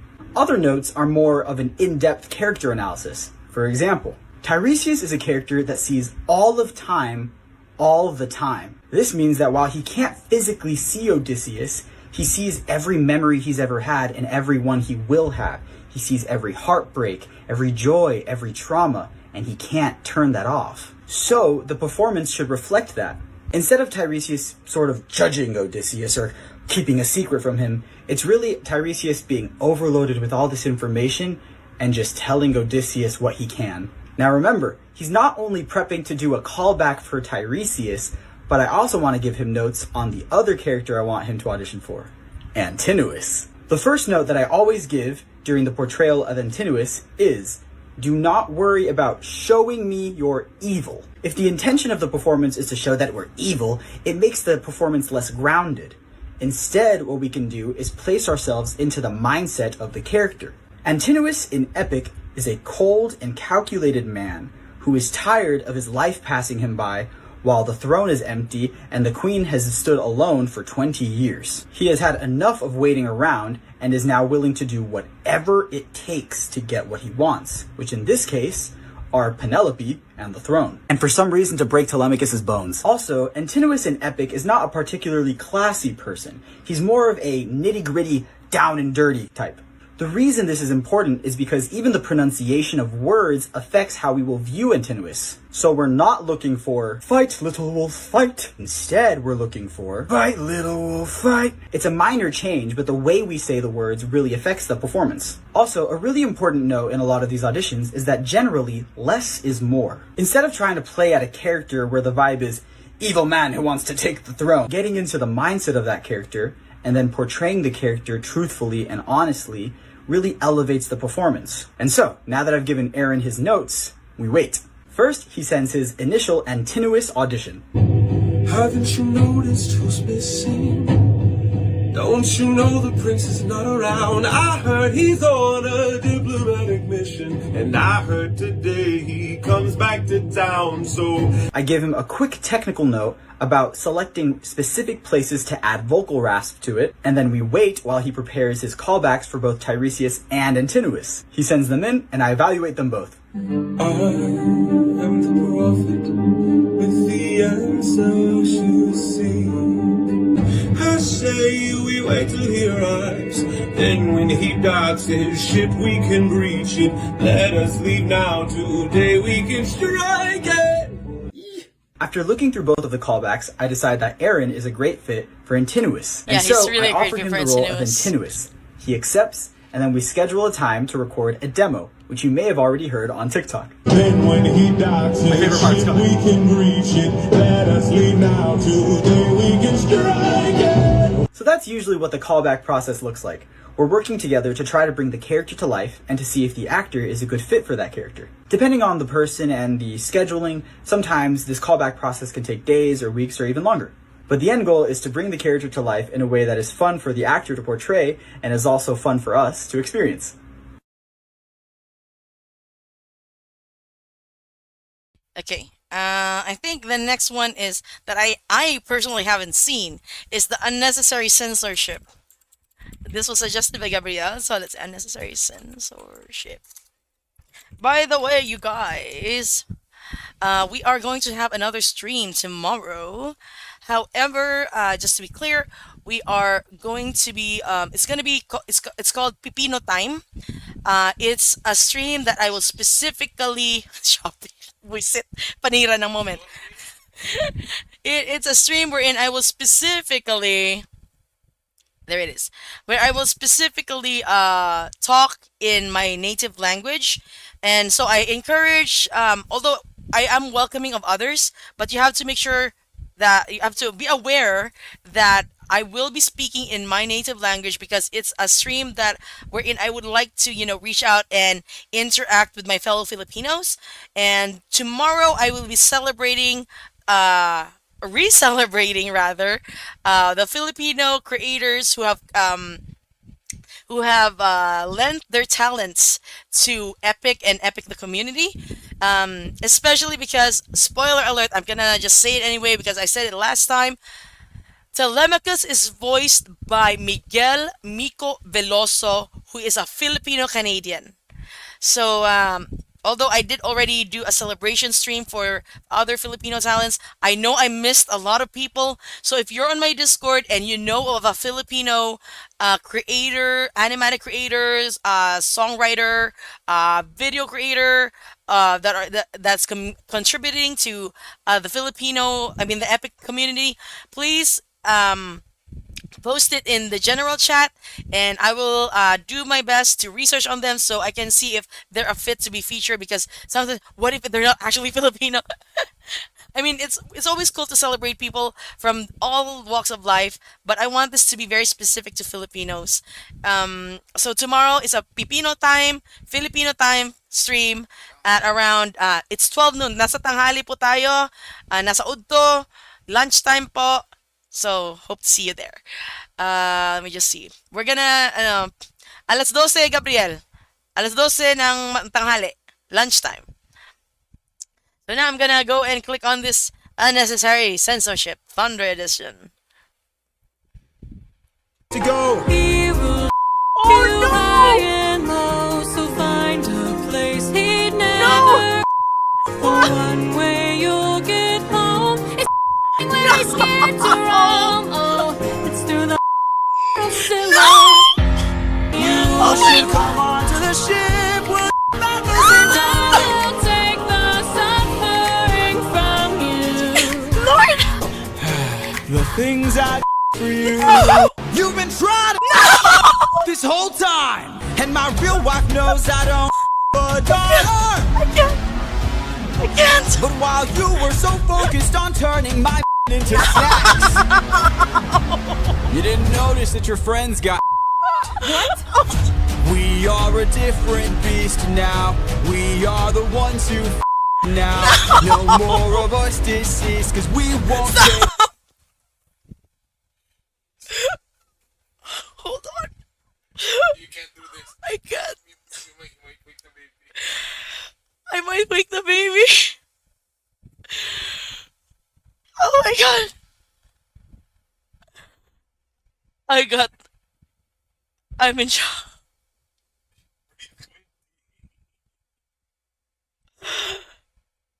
Oh.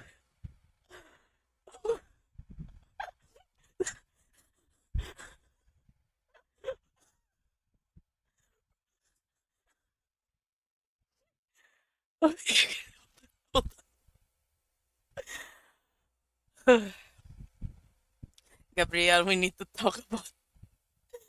We need to talk about giving me. You need to talk about giving me ample warning. I can't. This is right from the get go. I will watch this in private. When he's not asleep. I do live for stuff like this, okay? I do live for stuff like this. Don't get me wrong. I love this so much, but there's a time and place for everything. And I know that I will not be able to react to this without totally going off the rolls, crazy with laughter, And waking our son. and waking our son. And the thing is, he didn't nap the whole day, so he's been cranky the whole day. And I'm afraid that if I wake him, it would be like getting inside Scylla's lair and having all six of her heads chomping on my neck.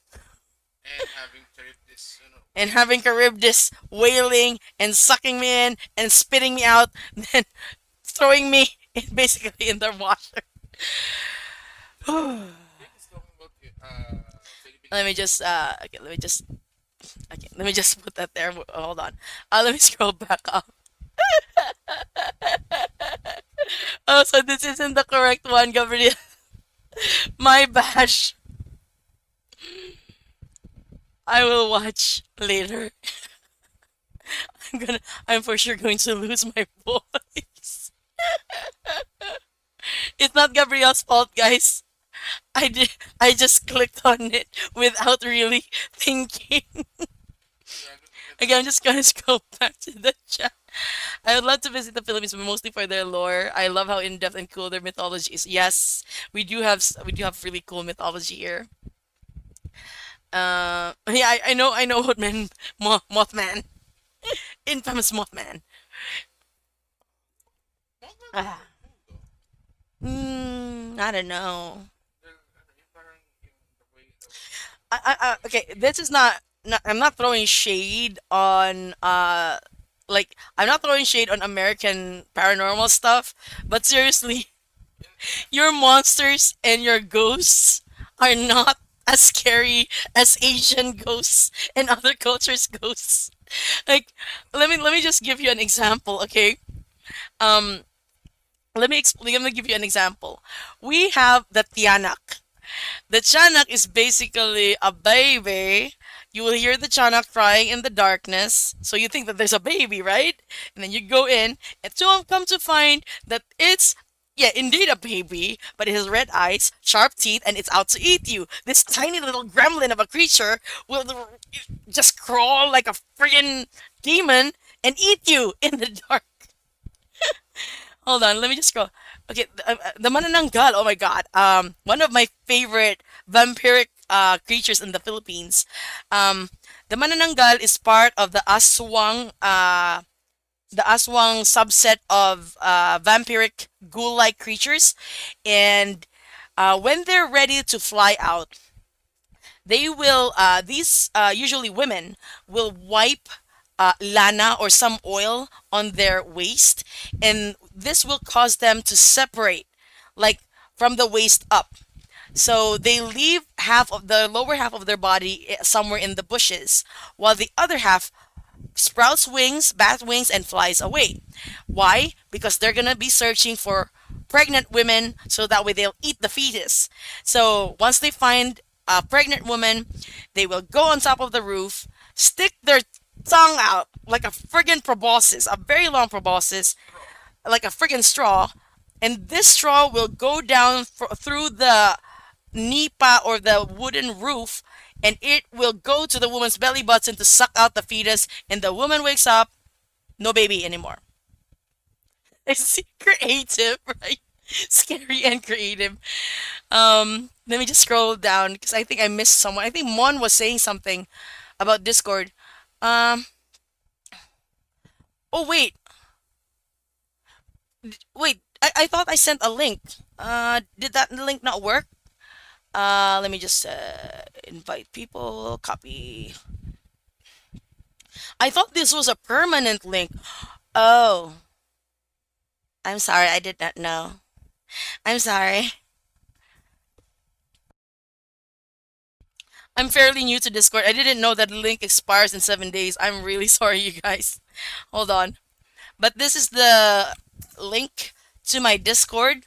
So if you want to hang out, also, I don't really super hang out there a lot of times. Sorry, but there are people there who are in the chat constantly. So if you want to hang out with them, talk to them.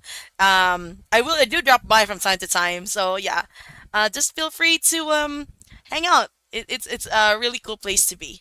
Let me see. I think we broke her. You did. No, that was my own. That was my own fault. Okay, I do not blame Gabrielle in any way at all. That was on me.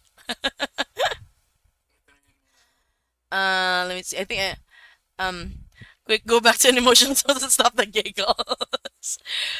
My mama is more scary than a ghost. Yeah, that's the one with the innards hanging out. Yes, that's correct, Drake. Um, and I mean the song where Odysseus and Eurylochus have a debate in the raid. Oh, I didn't. I don't think I've heard that one. But we will listen to the Cut Song Saga, or as much as we can, like not much as we know of the cut songs in the next week's spoiler talk Friday. So do watch out for that. And we're gonna have a new setup as well. It's just that right now, of course, we are in Ithaca. Everything is bloody and burning. That's why you see me in this bloody and burning, whatever this is. My favorite Filipino creature are Tianak, yes, the Tianak and the what was that? Manananggal. Oh my god, the tick tick is scary. Tick ticks, the tick tick almost is like I think the closest that I can think of in comparison when it comes to the looks is the Wendigo. Um, yeah. Ugh. Also, My favorite is Tikbalang. oh yeah, oh, Tikbalang is also a favorite. Because he has a big Tikbalangs, guys, are not their centaurs, but they have the head of a horse and the body of a macho man. and the tongue, of course. And they're hung like a horse.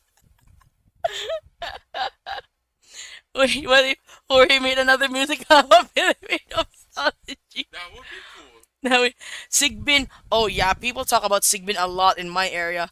Bungis ng sarangay, tikbalang, bakunawa, also bakunawa. Kapre as well. Kapre are basically giants who live in trees and they get crunk. They got drunk on the cigars. How do women not feel the pain of the baby be gone?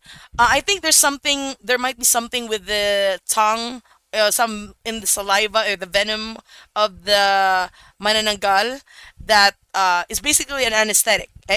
Is that right? Is that yeah? It's an anesthetic, so women don't feel the pain. And in the myth, that's actually how they explain away how women how the past in ancient times. That's how they explain away miscarriages, that it was the fault of manananggals. Um, oh, even the Bakunawa legend is still very much alive here in where I live.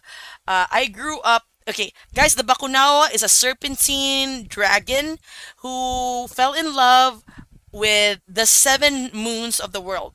So much so that he chose to eat the moons. And he ate six already. People could do nothing about it. And then finally, there was this one moon left, right? And Bakunawa tried to eat the moon. And people banded together, made a lot of noise, cursed the Bakunawa, and the Bakunawa was so startled by the noise that it spat out the moon and then went about in its way. And people have since been very vigilant about the Bakunawa coming out. And that's how they explain the lunar eclipse. So even as a child, when the lunar eclipse happens, my parents would say, Bakunawa is coming, bring out the pots and pans, make as much noise as you possibly can. Yeah. Um, let's see. Let me see. Aren't Anggitay the Filipino censor? I thought it was the Tikbalangs.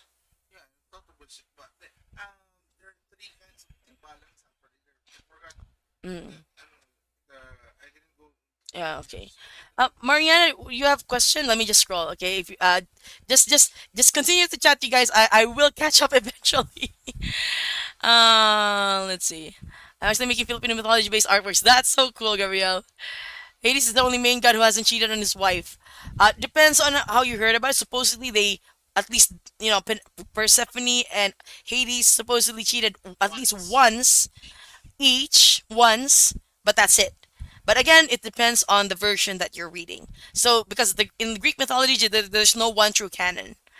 There's just so many interpretations, Capra is basically a buff lotus eater, but the lotus is a cigar. Filipino centers are called Anggitay. Ah, interesting. Um, let's see. As an example for myself, I have a spreadsheet with over 1,400 mythical creatures from all around the world. If anybody has a list of Filipino ones, I will cross-reference. Uh, oh, the baby begon. Okay.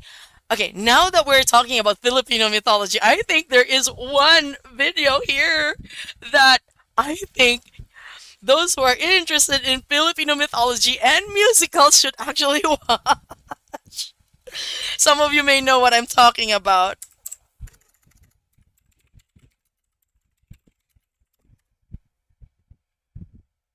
Here we go. Start from the beginning. Wait. So you want to know more about Filipino mythology, huh? Sorry, Gabriel. Why do you have Sorry, a not British sorry. accent? No more questions. Wear this third eye. It will explain everything. This is no longer part of Epic, okay? In the vicinity of Doesn't make it any less epic. exists creatures beyond your wildest imagination. Watch where you're stepping because I am a duende. I also go by elf, dwarf, goblin, puede. You probably have heard of us in stories from your nana of how we put our curse on you if you don't give us ally. We come in many colors, black, white, red, and green. But unless you have a third eye, then we are never seen. We are magical and powerful, mischievous and lovable, and say tabi tabi po while passing by our mom. Up in the tree, that is where you That's the find Capre. me. Call me Capre, the Bigfoot of the Philippines. Smoking cigars all day, getting crunk. You can find my junk at the bottom of my tree Guess trunk. what? Wala lang, I'm a big balang. I'm a half macho dancer, half stallion. When the night falls, I'm a terrorizing force. Ladies, watch your back, cause I'm hung like a horse. Ask your nanay about these mythical creatures. Known to every Filipino. In the Philippines, there are mythical creatures. Mythical creatures, rap na to. They call me White Lady. Like Bello, I am white and it was hit by a car and nobody That's ever basically stopped the me. Sadako So of the in the Philippines. night, while you're on Valletta Drive, if you see me, please stop, or you'll see these red eyes. Mute the stream, Marie. I should join the Voice Philippines deep. I mean, we're talking about Philippine mythology, so here's a quick run through. Like I'm Gatorade. But if you get too close to this beautiful girl, I'll pull you deep down Till you're part of my world. By day, I'm an ordinary gal. By night, I'm a half-bodied manananggal. I come from a class of ghouls known as aswang. I'm allergic to asin and I hate bawang. I have long tongue, bat wings, and There it maybe is. that pregnant lady will feed me her baby. You can try to stop me, but catching me is tough. Cause the only way to kill me is to find my lower half. Ask your nanay about these mythical creatures known to every Filipino. In the Philippines, there are mythical creatures. Mythical creatures, rap na to. I'm made Stop. I don't like this part. This is the part that I don't like. Anyway, sorry for. I'm not really sorry, honestly. Let me just show you something though. Uh, Let me see if I can find it though. Here it is. Guess what? Wala lang, I'm a thick balang. I'm a half macho dancer, half stallion. When the night falls, I'm a terrorizing force. Ladies, watch your back, cause I'm hung like a horse. That's from Tressa the anime, and is it still in Netflix? Okay, but yeah, this is from Trece. I'm just gonna promote it. I hope it's still in Netflix. I haven't seen it. Like it ended with a cliffhanger. It's only 6 episodes, so if you're interested in Philippine mythology, that's one entryway to it because Trece is a babaylan, which is a Philippine shaman, but she's also like a detective and she investigates paranormal stuff that's going on. And oh yeah, I do love this anime. And also Malikse is actually voiced in the English version by Manny Jacinto. Um, Incidentally, did you know that there's a crossover between Trece and Wolverine? Crossover between Tress and Wolverine. Yeah, Wolverine came to the Philippines to hunt down one of the vampires. Okay, apparently Wolverine came to the Philippines to hunt down a vampire. Don't tell me Blade is involved. Nope. Okay, okay. It's Trece because she calls him Tito Wolfie. Basically, Babaylan is a Filipino source. Oh god, guy, I gotta stop myself. I have researched so much on the Babaylan. You have no idea. I love that part of our history. Because you see, guys, in a lot, before the Spanish came to the Philippines, most of the Filipino tribes were a matriarchal society. And we have these shamans called the Babaylans. The Babaylans are only, when it comes to the hierarchy, is considered only second to the chieftains, the datus. The Babaylans are the shaman, the healers, the doctors, the fortune tellers, and are highly respected in Philippine society back in the day. They were mostly women, or they are effeminate men, because there was no real concept of a binary when it comes to gender in the Philippines. That's why in the Philippines, when it comes to pronouns, we don't have a she or a him. We have them, they, siya, siya, sila, kami, kita, which are all non-binary or non-gender specific pronouns. That we were able to retain that from our past. I just find the Babaylan so interesting, and it's sad that they were vilified by the Spaniards because, of course, the Spanish, which is mostly patriarchal society, saw these women in power and they felt threatened. So they vilified the Babaylans, called them witches, and they have since been relegated to being in the role of the persecuted witches of the Philippines. So yeah, I'm really salty about that. um, let me see. Uh, I think the stream can go anywhere, you guys. You never know where the journey will take us. uh, the salt meter is growing. Maybe because you need to use the salt to put it on the. Oh yeah, speaking of salt, you guys, when I talked about we talked about the manananggal, right? The only way to make sure that the manananggal is defeated are two things. One is to find the lower half of the body and sprinkle salt all over that lower half. This will because a salt to them is it's basically very painful to them, so they cannot the manananggal cannot go back to its normal human form, and they will die by sunrise. Um, oh yeah, I'm gonna talk about the other one. The other way to defeat a manananggal or an aswang, the vampiric Filipino, and most of the Filipino ghouls, by the way, is by the use of the pagi, buntot ng pagi, basically a stingray tail. So no, let's not talk about the third method. Okay, that's brutal. The stingray tail. Um, okay, as a kid, I do remember this very, very clearly. My grandfather had a stingray tail on display, a dried stingray tail. And I asked him, "What is that for, Lolo?" And he's like, "You don't want to know." So apparently, when my grandmother was pregnant with one of her children, one of my aunts or uncles, supposedly there was an aswang who came into the house, and my lolo had a stingray tail and whipped that thing until it left. Um, and ever since then, he has kept a dried stingray tail close by. It still is being done in the provinces. Um, Supposedly because the stingray tail is very, very painful for them. It makes their wounds heal. It takes a very long time for stingray wounds to heal, and that is the main weapon used by people to kill aswangs, essentially. Let me just scroll up. we maybe I should like have a channel in the Discord for the Filipino mythology. That would be interesting. Are myths actively taught in the Philippines? Yes and no.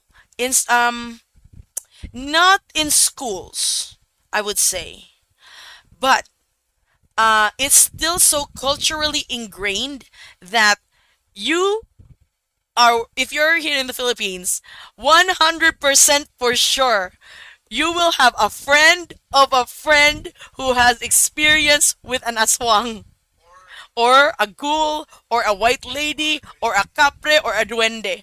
Oh my god, you guys, like seriously, the amount of experiences, paranormal experiences I've had in the province, in my country, I could do an entire stream about it. Um, okay, you're free to laugh because this is um, I know that something new with other cultures you may find funny. I would ask you to stop and remember that like the world isn't just one bubble. There are various cultures. And here's the thing. As a kid, I've always seen stuff that aren't supposed to be there, but I'm not schizophrenic, okay? It's just that in my family we have that that that that video of Mikey Bustos saying about the third eye. It runs in my family, and I am one of the strongest seers in a way. Um, my third eye is very much open. So I've had so many experiences with the paranormal that it can fill a whole stream, to be honest. Um, that would be a nice stream to do with a Pipino time. Yeah, that would be a great stream to do. Maybe let's do that next time. Maybe let's do that next week because this coming tomorrow Pipino time will be about celebrating the Filipino epic community. The week after that, let's talk paranormal stuff. That would be very interesting road to go. Oh my God, the stories I can tell you guys. I'd love to have a stream like that. That would be awesome. Let me just scroll here. Um, as a Portuguese, I can at least attest that our Spanish neighbors' religious history pretty steeped in corruption, misogyny, and unnecessary violence, the conquest of other lands to barbaric. Yeah, that's true. I mean, Magellan, who quote unquote discovered the Philippines, is Portuguese, but he was funded by the Spaniards. Let's see. Let me just scroll up. Uh, What have you guys seen Sadist, an animator that is Filipino short film Conejo? It's about a rabbit guys fighting in Filipino myths. It's so cool. Oh, I haven't seen that. Interesting. Uh, let's see. Yeah, this is true. What Marie said is true. It gets into lessons from time to time. Sometimes even teachers will like go on a go on a will deviate and suddenly talk about their own paranormal experiences. It's pretty cool. Yes, aswangs can take on human form, and they have familiars. Aswangs have familiars. Um, in my part of the Philippines, the aswangs actually have a bird familiar, and this is the scary part. You will know that an aswang is around because you'll hear it. You'll hear the bird squawking, but you can't see it. You'll hear it squawking very loudly, and you'd run away thinking it's close by. And then suddenly the squawking sounds like it's far away. The thing is, that's a trick. When it's squawking real loud, that means the aswang is still far away. But when it's squawking and it sounds so far away, the aswang is nearby. Because the bird, the familiar, is trying to lure you into a false sense of security. God, I've had experience with that type of familiar. It's so scary. It was when my mom was pregnant with my youngest sibling. Oh my God. Oh my God. Ah! Never mind. Let me see. Uh, because there we go. Let me see.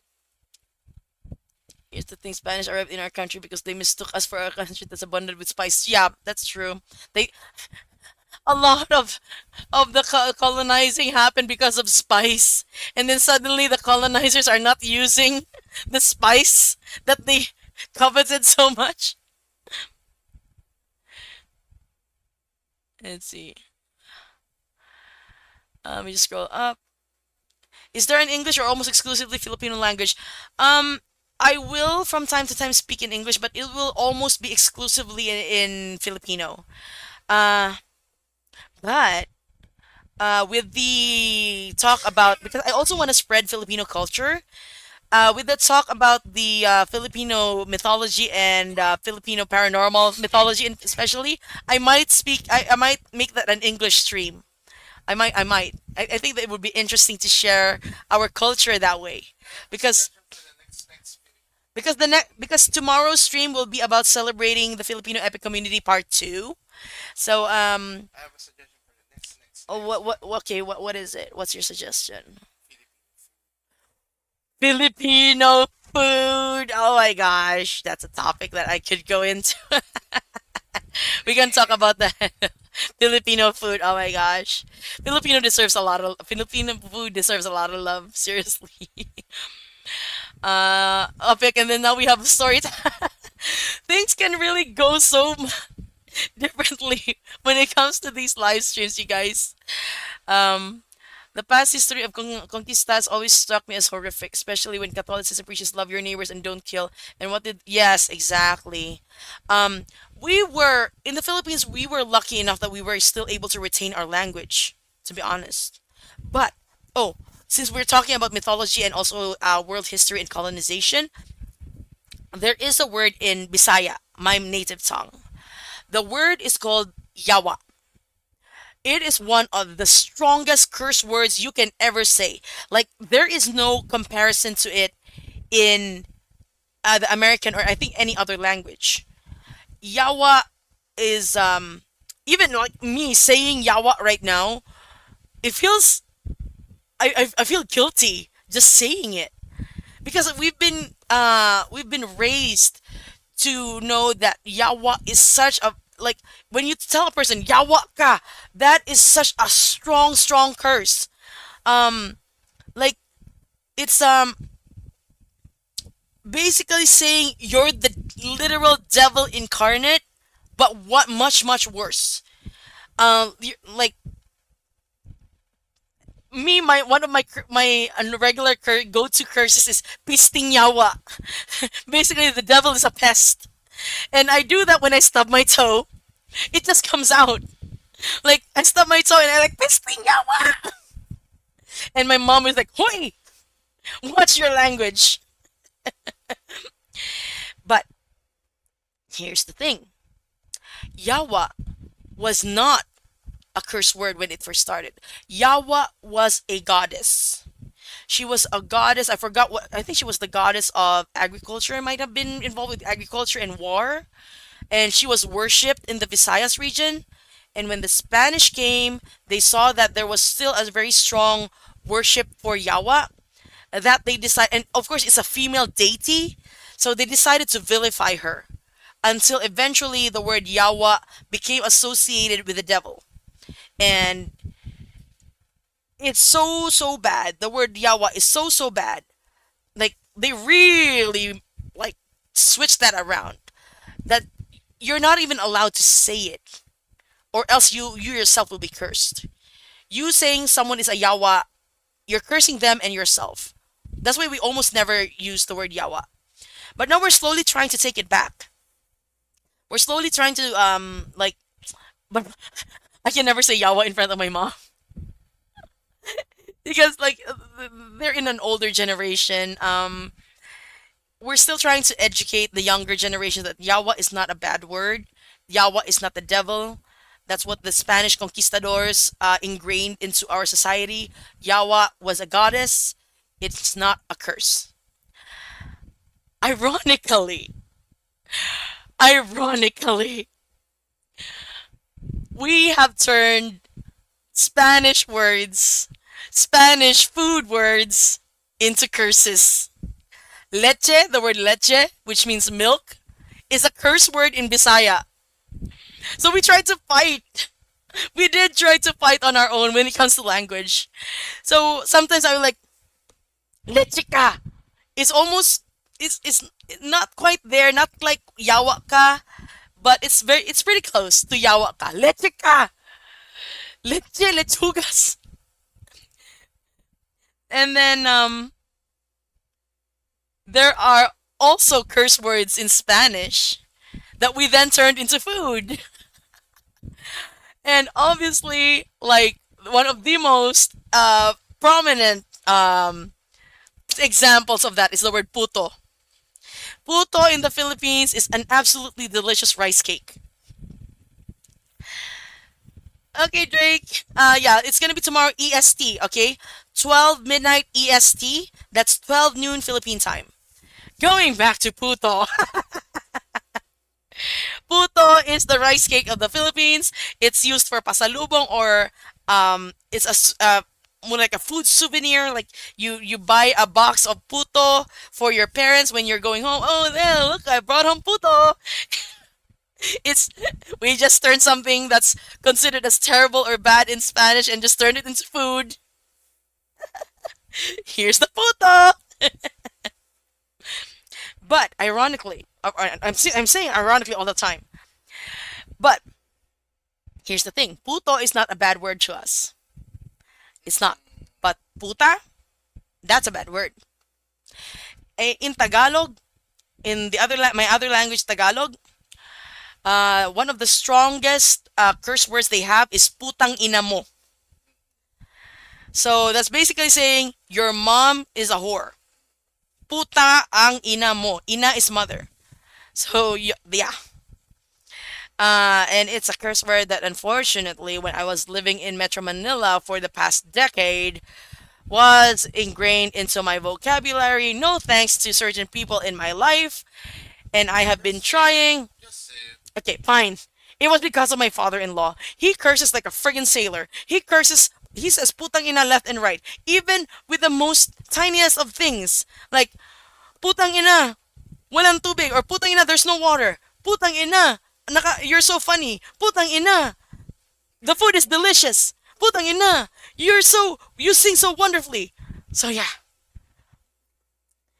And I keep hearing that, and I end up with that thing in my vocabulary. And I absolutely hated it. It took me years to get that out of my system. So now I'm back to pistinyawa. No, you still say putang ina from time. Fine, I still say putang ina from time to time, but I try not to do that because of our son. I don't want our son to hear me say putang ina. I mean, let me see. Let me just scroll. We we have gone from the Ithaca Saga to the Filipino curse word saga. um, yeah, they always demonize everything that is different from their beliefs. That is true. That is true. Um, no, please don't. I'm feeling hot. Basically, the mother POV of son of a bitch. Yeah, yeah. Putang ina is like son of a bitch. Yeah. Tagalog meaning tracks with. Yeah. What other words are there? If I recall. Oh, speaking of languages, okay. here's the here's still a debate until now that Filipinos actually have dialects versus languages, and I to this day I will argue that the only way for a language, two languages to be a dialect is if the two still understand each other. But if two if two languages, even if they're in the same country, do not understand each other, those are two separate languages. They're not dialects anymore. So people will say, "Oh, you have the Tagalog dialect, which is spoken in the Luzon northern part, and you have the Bisaya dialect, which is spoken in the middle, the central, and the in the southern part of the Philippines." No, it's not. I speak Bisaya. My husband speaks Tagalog. If I talk to him in Bisaya, he cannot understand me. I can understand Tagalog because it's in, Translator doesn't work. yeah, his translator doesn't work. I can speak Tagalog, so of course I can understand him, but he cannot understand my Bisaya. And I have no idea when someone speaks in Yeah. Filipino. But strangely enough, there are certain words that we share which have completely different meaning. And I'm gonna reserve that in another Pipino time stream. That would be an awesome thing to discuss. The differences and similarities of the different languages in the Philippines. Anyway, you guys, we have gone off track. Completely off track, off the rails. We have gone from Epic Train, maybe because we were so emotionally damaged from how it all ended. Well, not damaged, more like emotionally broken and brought back up again. And like we were torn apart and then we were slowly patched up together in that really happy ending. So yeah, that's why we had to talk about anything else other than Epic. But bringing back into Epic, I am excited for next week because we will be listening to the Cut Song Saga, and then we will also listen in on. I think there's enough time for us to listen to Jay's public Discord Q&A, and it'll give us an idea, a better idea about what his plans are, what his thought process is when it comes to creating Epic. And I believe there are some stuff there that not is not common knowledge. So yeah, that's something that to look forward to. Okay, which songs are in the Ithaca Saga, so I know which songs we are talking about. Oh, Lilac, you actually came in late. We are just ending. We already ended listening to the Ithaca songs, but let me see if I can at least tell you what the songs are. Hold on. The audition and call. Let's go back. So the first song in the Ithaca Saga is The Challenge, which is the introductory song of the real Penelope. Next song is Hold Them Down, which is the introductory, no, not the introductory song, but the evil song of Antinous. The next song is Odysseus, which is well, obviously Odysseus. Next is I Can't Help But Wonder, which is the penultimate song sung by Telemachus. And the final song is Would You Fall in Love with Me Again, which has Odysseus talking to Penelope and asking her if, after everything he's done, would she indeed fall in love with him again. So, with that, I think it's a good time to go ahead and end the stream. I would like to thank each and every single one of you for being in the chat. I know that we started the stream a couple of hours later than the schedule, so I really appreciate your patience and for hanging out, for giving your insights, for listening to me ramble on for what, through 3 hours? I don't know how long we've been talking. But yeah, let's see, let me just see.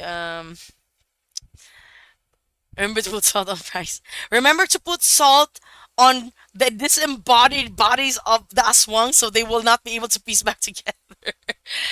Anyway, hold on. Is there anything else that I should show them? How many people are in this? Let me check how many people are in the stream. What else can I show you guys? I'm just gonna double check here. I Where's my YouTube thingy? Where's my YouTube? Ah, there it. Live control panel. Um, what the? Okay. There's still 14 people. That's too many. There's still too many people.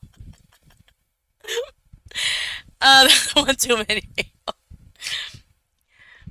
I'm trying to think about what else I could. Because I always want to try and show you guys something that I'm working on or something that I've never shown people during each and every single end of a stream. Just so you guys get to have like some sort of a parting gift in a way. Um, Pabaon, we call it in the Philippines. Let me scroll and see if there's anything I can share. Hold on. Hmm. Yeah, this is work. Yeah, this is work. No, there's no jiggle Yuri. But again, you guys watch out for the eulogy for Yuri, which is a 3 or 4 part video series that I'm planning. I'm still working out the logistics on how exactly to. It's not going to be live streamed, but the premiere, a premiere is going to happen. Um, no, it's not your fault, Gabriel. It was my bad. Okay, it was my bad. Don't feel bad. It was really my fault. I should have checked first. I just clicked on it and didn't really think. So let me see what else can I show you. Hmm. Show what? Show what? Okay, I'm just gonna check here, guys. Show what? Show what? What jiggler? We don't have a jiggle Yuri though. Uh, no, not that. There's too many people. I'm sorry, you guys. Don't worry. Eventually, I will reveal it. I plan for some. Okay, I hope I'm crossing my fingers that tomorrow, not tomorrow, next week, we get to see something from me that is gonna be premiered. I'm crossing my fingers that we get to see something.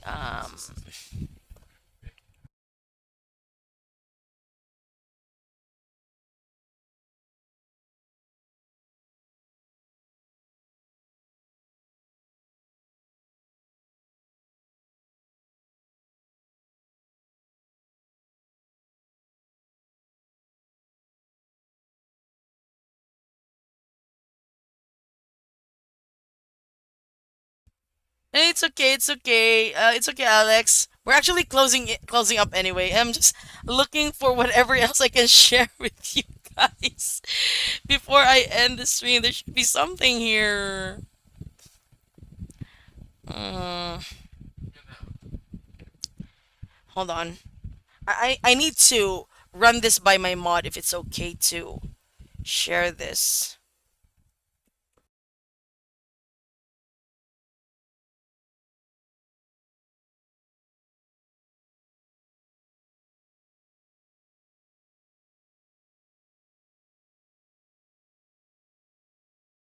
Okay, I don't think there's harm in showing you guys this. I don't think so.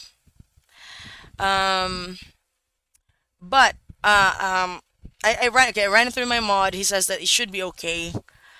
Uh, okay, honestly, I don't feel comfortable showing this because what if Jay refuses? Yeah, yeah, wag na lang muna. I was gonna show you guys like you remember different beasts, the animatic that I featured with I was gonna show you guys like the full body drawing of Eurylochus, but that's part of that animatic, but I instantly decided against it. Suffering different beast performance for a scope prom that has a theme of science.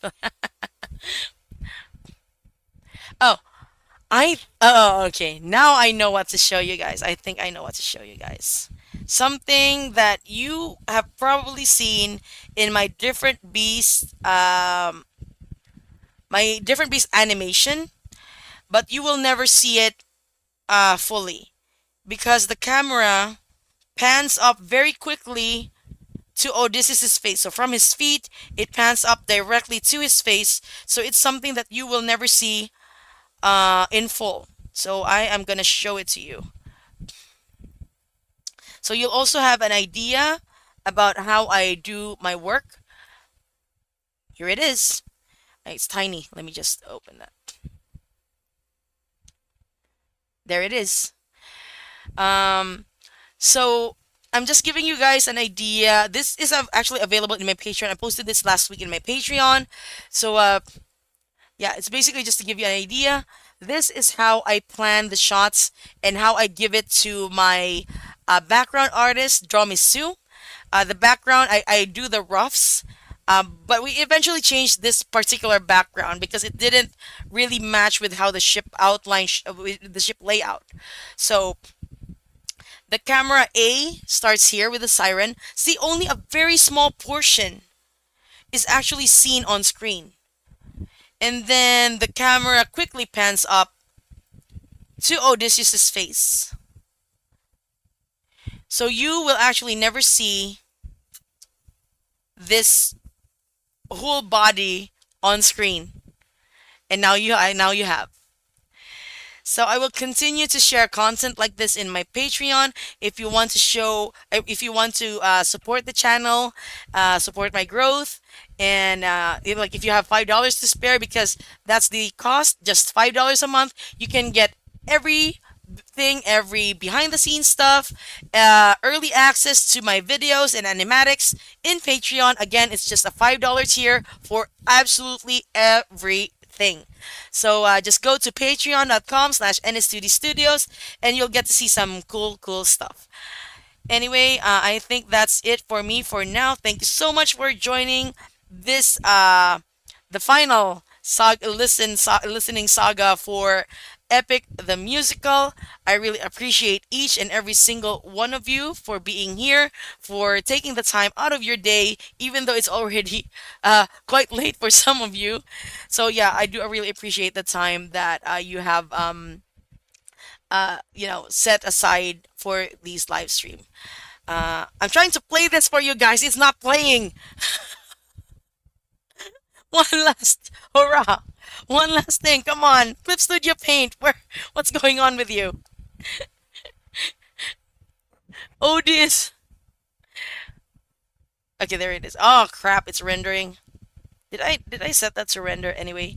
This is the current progress of the Thunderbringer animation as well that I am working on. The whole song is not going to be animated. I'm just going to animate a snippet of it.